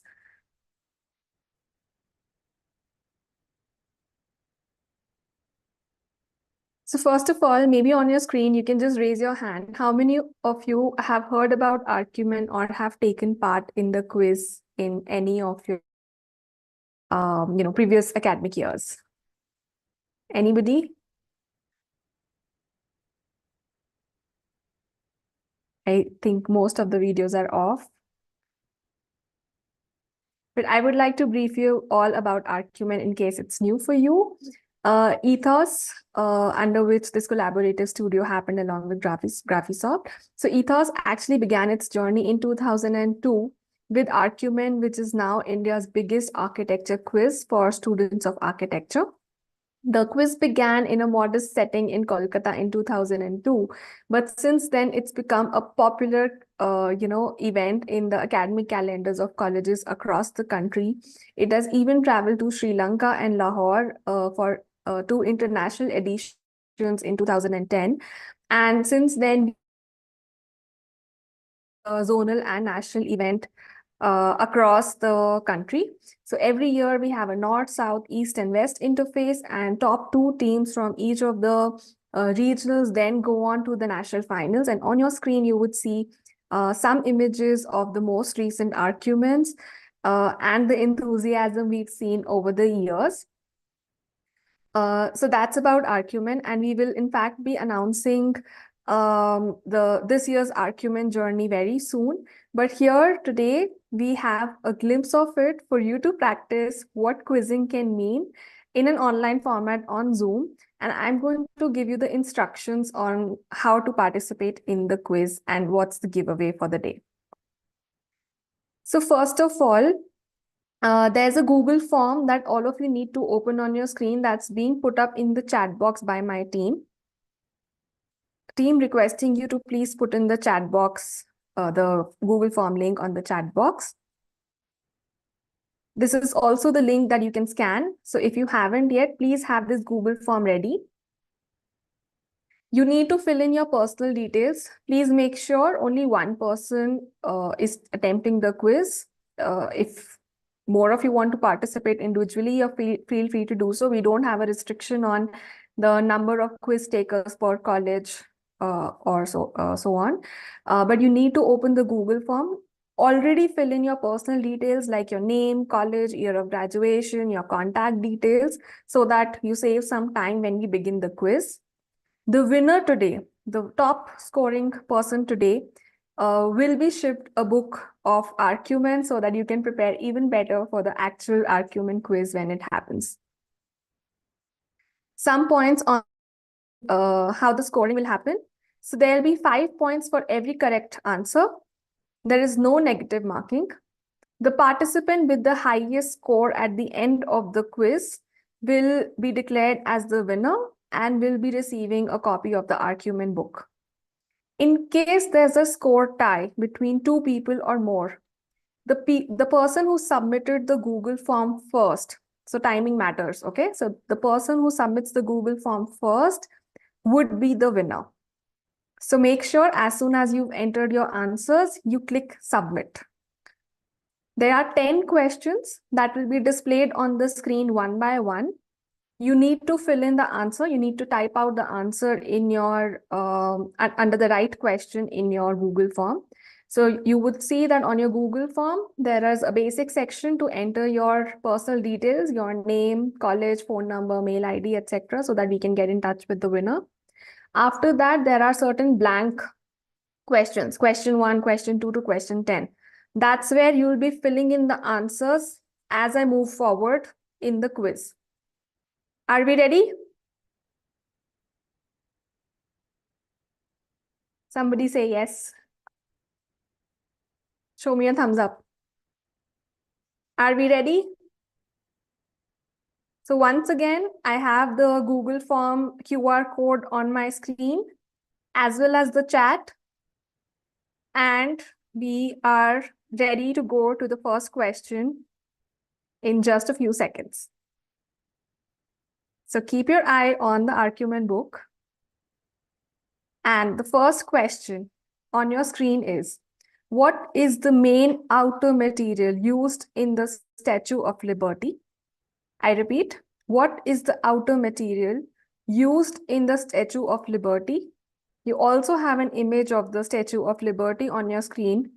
So guess that material and type it in under question 1 on your Google form. You have 30 seconds.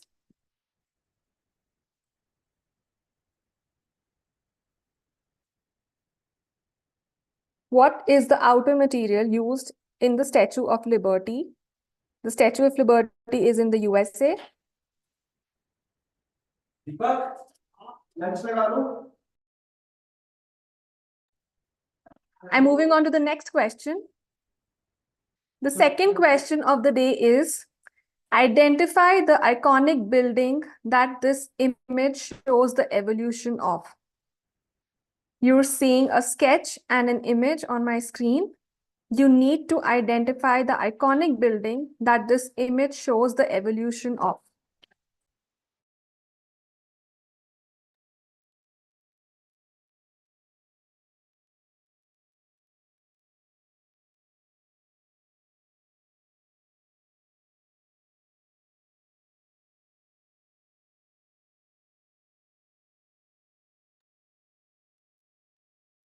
I hope you've all got your answers in for question 2, the iconic building that this image is deriving. Moving on to question 3. Located in central India, this building inspired the architecture of Rashtrapati Bhavan. Listen carefully, located in central India, this heritage building inspired the architecture of Rashtrapati Bhavan. It's a UNESCO World Heritage Site with intricately carved torans. It is also seen on the back of the rupees 200 Indian currency note. Which building are we talking about? Yeah, that's a clue, of course. You can find the note in your wallets and see what's on the back of the 200 rupees note. That's an easy answer. But we won't be giving you a lot of time.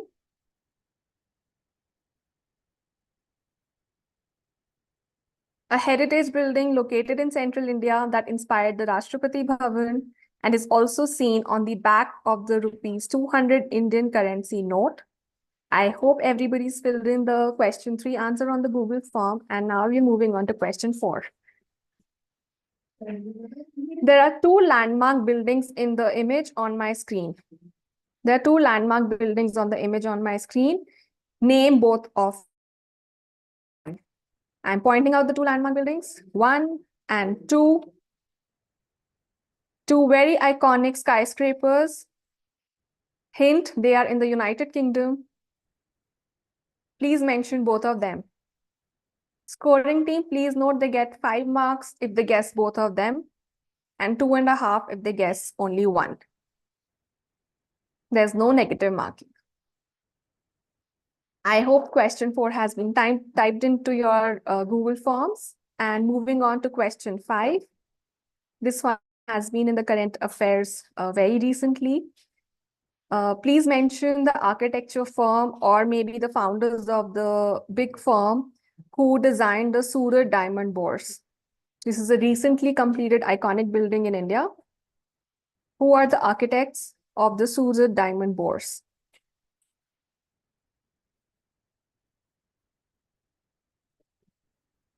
That's question 5. Make sure you're filling in the right answer under question 5.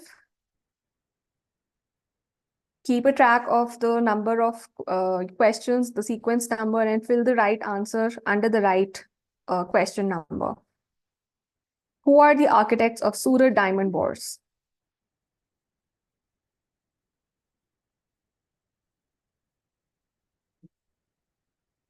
Moving on.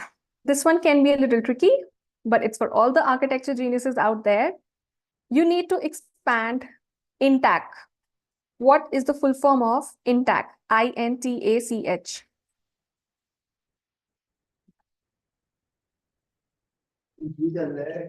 Since you need a little typing time, there are 6 letters here. Please write the full form of INTACH, INTACH, the logo of which is also displayed on my screen, under question 6 in your Google Forms.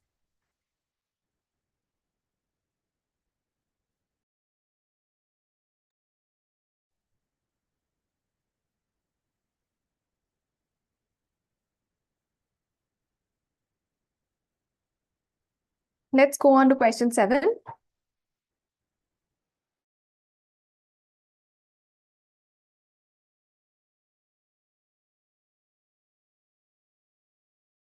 So look carefully on the screen.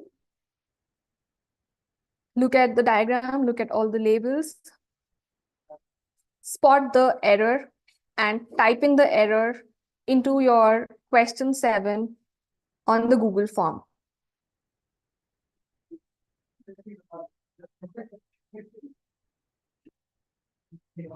Spot the error on the diagram that is on my screen and mention that under question 7 on Google Forms.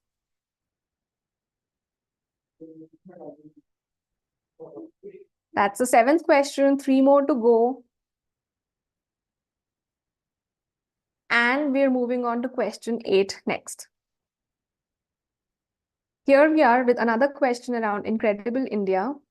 Identify the step well. Identify the step well located in Gujarat, the image of which is again on my screen. It is located on the banks of Saraswati River and it's listed under the UNESCO World Heritage Sites. Identify the step well on my screen, which is located in Gujarat and is part of the World Heritage Sites list. It is in Patan, Gujarat. Let's see how many of you will get the step well right.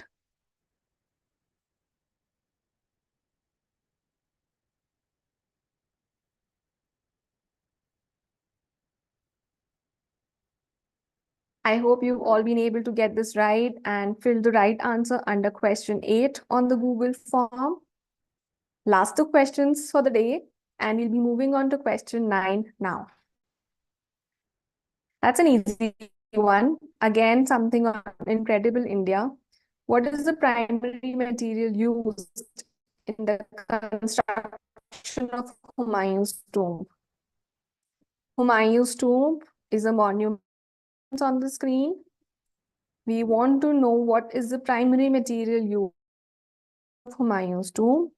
So just enter the material under line on Google form.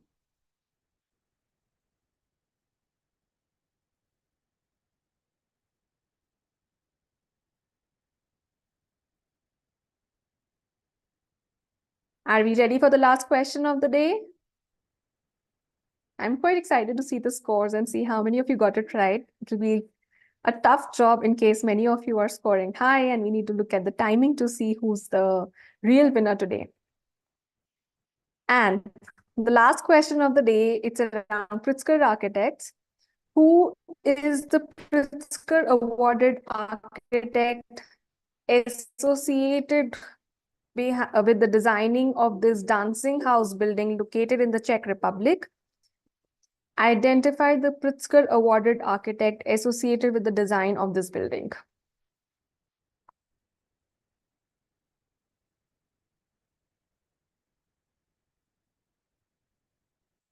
That's the last question, ladies and gentlemen. If you filled in all your 10 questions and answers, click the submit button on the form. The sooner you do, the higher the chances of you winning, because like I said, timing matters.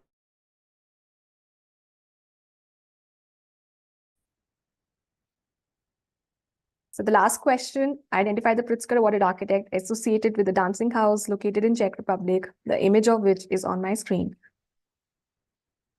With that, the quiz comes to an end.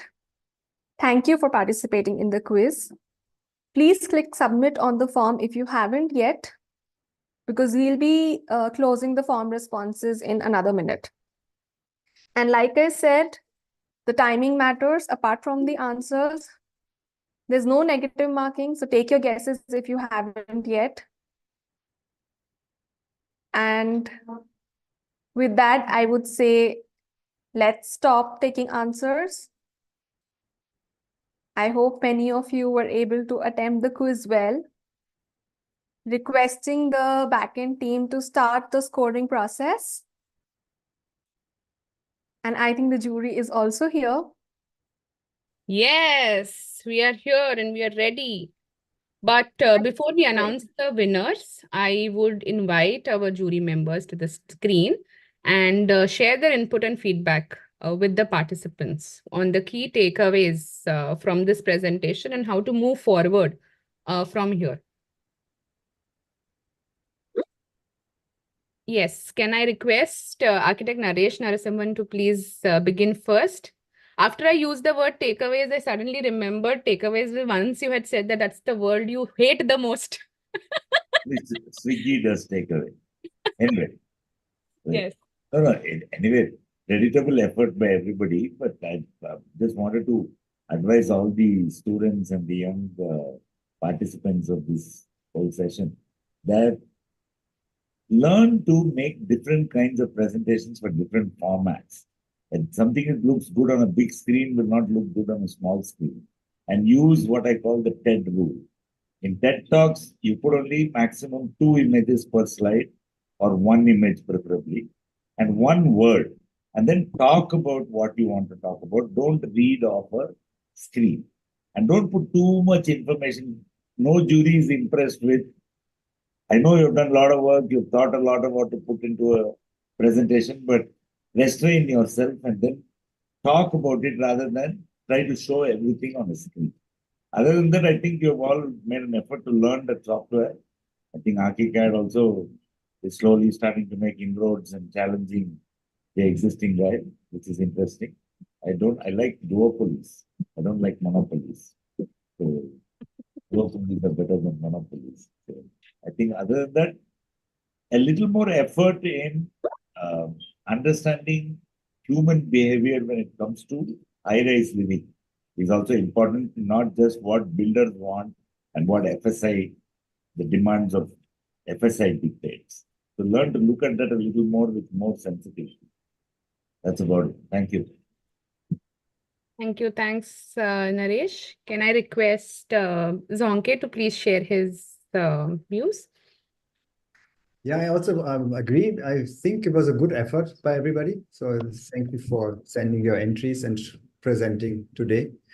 And I also agree with some people try to put too much on a sheet that for future presentation as well as later for your portfolio. Don't try to overcrowd your portfolio. Is my advice for every student who eventually wants to apply to offices. Keep it simple, keep it crisp. Choose your information which you want to show. You don't need to show everything you have done in your career as a student. So you don't need to see everything. Select what you want to show and show that well. That is one of the most important things. Yes. And I also think it's good that more and more students are learning Archicad, because then we don't need to teach them everything when they come to us with us. So that's good. Yes, yes. My husband, in fact, was an intern at BB Doshi, and he said that half the time it spent only learning the software, but the software was just beautiful and it kind of worked for itself. Yes. All right. Mishkat, can we have your inputs, please? Sure. So interesting to see all the different attempts at housing, and it's nice that everybody had a sort of different subject within housing itself. Some are looking at incremental, some are looking at workers' housing, some are looking at student housing. So it's nice to see that entire expanse. But I'd really urge everyone to kind of, whatever concept or main idea you have started with, I'd really urge you all to see it like till the end, till the smallest, piece of window or door that you're designing within the housing, and that would really make it a great project. So try to think beyond what you see every day. Try to think out of the box, because here during your academics is the time when you can actually explore these ideas. And then maybe as you go into professional life, there will be different layers that come into it. So now is the time for you to explore and really, really think out of the box and creatively. And this is where, like, in the academics, when you're a student, that you can really come up with ideas that can also, help you set up an architectural language for yourself, which will continue for lifetime. So I think just all of y'all have good ideas, just give it more thought and see how it can be kind of spatially evolved and spatially developed. Thank you. Thanks a lot for those inputs. Now, without much ado, can I request Anvita to please share screens as we begin Yes, the Sonam. announcement? And I would invite Akash Sahai to please do the honors. We have 3 awards here. The winners, the main winner, we have the runner-up, and the second runner-up. We also are awarding studio projects, as well as we are awarding the best faculty for their interactions throughout the duration of the studio as well. So over to you, Akash and Anvita. I'm Yep. just going to play the drum roll.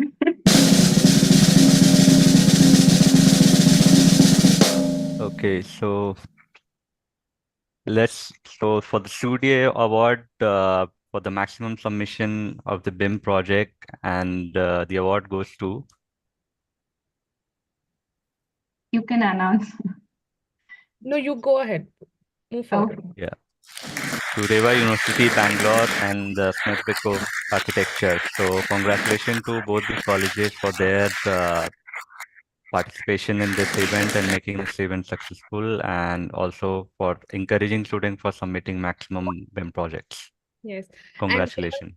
in fact, we are really happy to announce and let the students of Brick School of Architecture know that inside the jury deliberation, inside the jury room, many other projects which were worked on and done by Brick were kind of brought out and discussed, even if they were not shortlisted. So, congratulations and keep up the quality of your work. Moving on. Yeah, so the next award for most interactive features awards goes to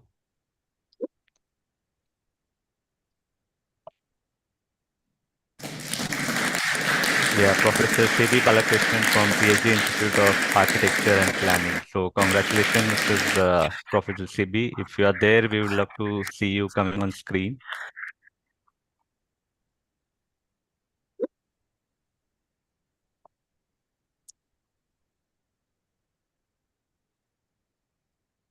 Okay, so maybe it's not No, he's available. here. He's here. He's just trying Okay. to unmute, I think. Yes, he had been the most responsive and the most inquisitive, discussing technical doubts as well as the student work in progress, very invested throughout the journey. Yeah. Yes, Professor Sibi. Yeah, we can see you. Thanks for joining with us. Maybe if you want to speak 1 or 2 lines quickly, we can hear from you.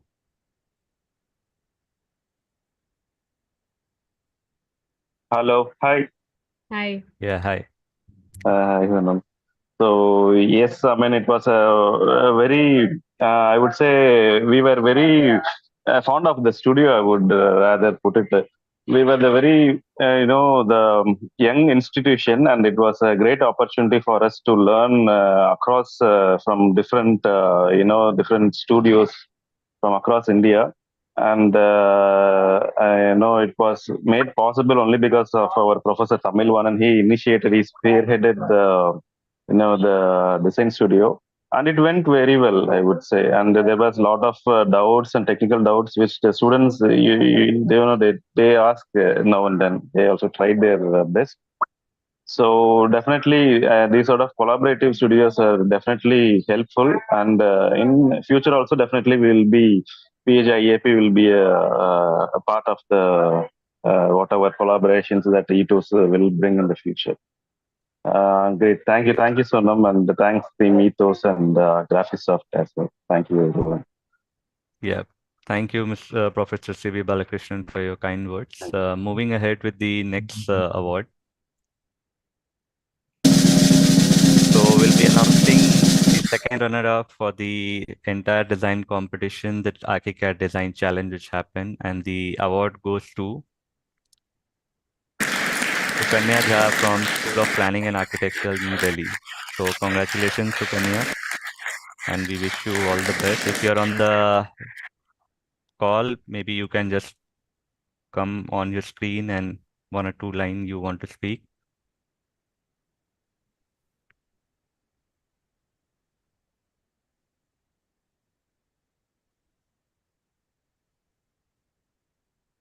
Okay, so Sukanya is dumbfounded. Let's. I'm okay. I just received a message a few minutes ago. I have to go to the office. I think she left. Okay. No problem. Thank you. So somebody from the School of Planning who is here can pass on the Can I message. request Professor Bandana Jha, if she's around, to kindly accept this on Sukanya's behalf? Thank you, Sonam. Am I visible? Yes, yes. Yes. Okay, thank you, Sonam. Thank you, Archicad, and thank you, Ethos. Thank you, Geeta, for having this. I've been associated with you all on this journey of housing for a long, many years. And thank you for giving a runner-up award to one of our students. We had a lot of actually proposals from our other students too, and I'm glad Sukanya was selected. But there were many more works, so we were just wondering what happened to those, because we are not clear how she got selected, which is good. But there were many, many more works also done by our students on various typologies of housing that we did, and we have a design brief that we had sent to you, I think, first, where we do 5 typologies of housing. But nevertheless, it was a very good experience for us students, and I thank you all again for running it for so long. All right, thank you. Thank you, Thank Dr. you. Shah. I think to respond to your question, how was Sukanya selected? So all the works were sent packaged to all our 3 jury members, and they picked one best entry from each college. There was a marking which was done, and towards the end, it was a quantitative analysis of the one who gets the highest marks from all cumulative from all jury members. And that is how the shortlisted candidates were chosen, how Sukanya got it. And then through her presentation today, I think she's impressed the jury members enough to get the second runner-up. So congratulations to you, to your studio for doing good work, and to Sukanya. Yeah. So moving ahead with our first runner-up. So the winner is Congratulations. Parth Siddhar Dumale from Ayojan School of Architecture, Pune. Congratulations, Parth. If you're there online, you can switch on your camera and maybe can speak one or two lines if you're there with us.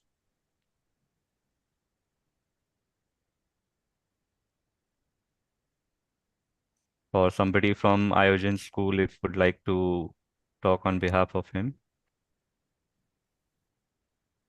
Yes, Professor Sneha. I think they did mention that they're actually on the site and they had come. Oh, very nice. They're here. Yeah, hello everyone. This is Sneha Bendre here. Am I audible? Hi, Sneha. Yeah. Hi. Hi. I just want to say thank you on behalf of Ayojan and Parth. He's really put in a lot of work, and we are thankful to. I guess you can hear the cheers in the background. So thank you for this support and learning experience, and we hope to be part of many more events like this in the future. Thank you so much. Yeah, thank you. Thank you, Ms. Sneha, for your kind words. For everyone who would remember how the jury went for Parth, most of the questions were centered around his presentation style, right? And the design was appreciated by everyone. Okay, moving on. Yeah, so now the most awaited and the final winner for the entire Archicad design challenge goes to Tanvi Ramesh Loyare from Smith School of Architecture, Pune. So Tanvi, are you with us? We would like to congratulate you for this winning. Are you there with us, Tanvi?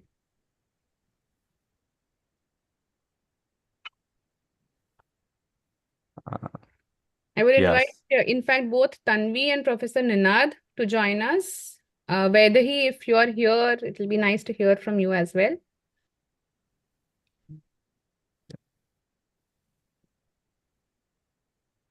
Yeah, so Tanvi, you can unmute yourself and maybe you can just share your experience.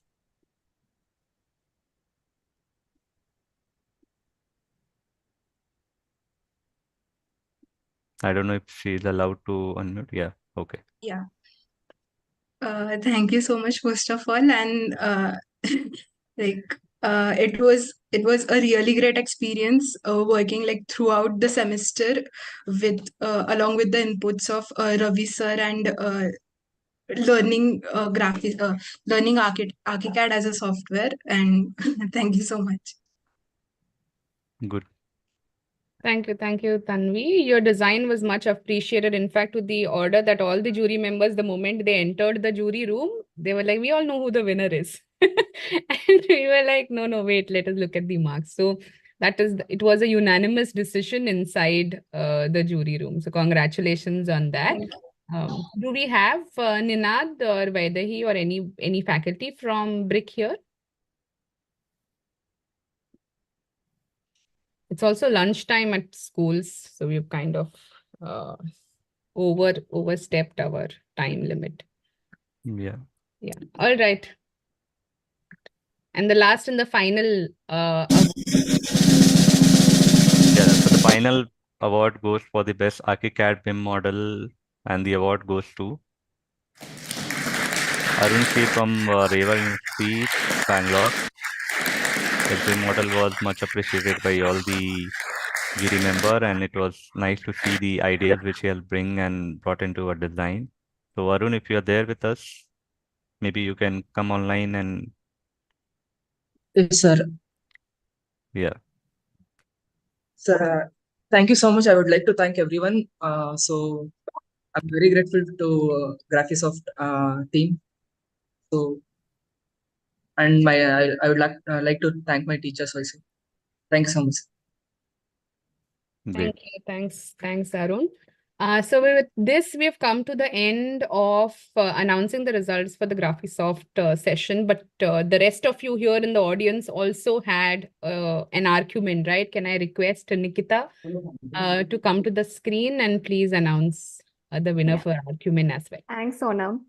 One, I must say I should have probably kept the quiz more difficult because We there have a were smart quite lot. a few highs. We have a smart lot. We have quite a few high scorers. 5 people who scored 50 on 50.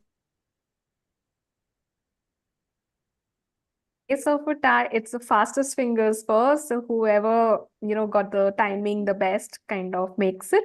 So we already have a result here. And so, ready? Can we have some drum rolls? So there's another good news for SMEF BRIC School of Architecture. We have a winner from there, Swaraj Jadhav. Not only did he score 50 on 50, he was also the fastest person to submit the form with all correct answers. So he is the winner of the coveted argument book as a result of this little mini argument quiz that we did. And I'm hoping all of you found this practice good and would continue to kind of keep your eyes on our social media announcements for the actual real argument that will probably happen really soon. So congratulations to Swaraj. Are you here?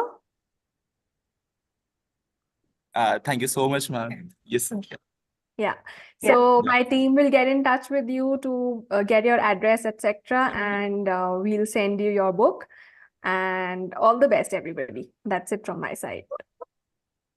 I see Ninad there. Ninad was not coming on the screen earlier. Yes. Pakad liya. It was very, very different moment this time. Like we won this award, and we are very thankful to Graphisoft team and Ethos team for taking through this entire initiative. Our students have learned a lot in this, and of course, cherry on top is this quiz, which one of our students has won. So thanks a lot. Thank you so much. Thank you. Thanks a lot, everyone, for joining in. But before we close, is there a last message or note that you would like to share, Akash? So I would like to thank all the students who put their hard work and the concepts and the ideas, and because you are the one who will be doing the designing for the next generations and the years to come together. And I would like to thank Mishkat, Sonke Hoof, and Naresh for joining us and helping us in deciding the winner out of the entire entries which we got. And we are looking forward for doing such activity in upcoming years as well. And we appreciate all the college timing and the involvement in this exercise. And if you have any feedback which you want to give to make it more effective, more interactive, and More collaborative. creative, yeah, collaborative. So we'll be happy to hear from you, and we'll definitely try to incorporate those things in the upcoming design challenge, which we'll be doing in the year to come. So thanks, Ethos team, not in the lab, but the main who has done all the coordinations and helping Graphisoft team to execute this perfectly.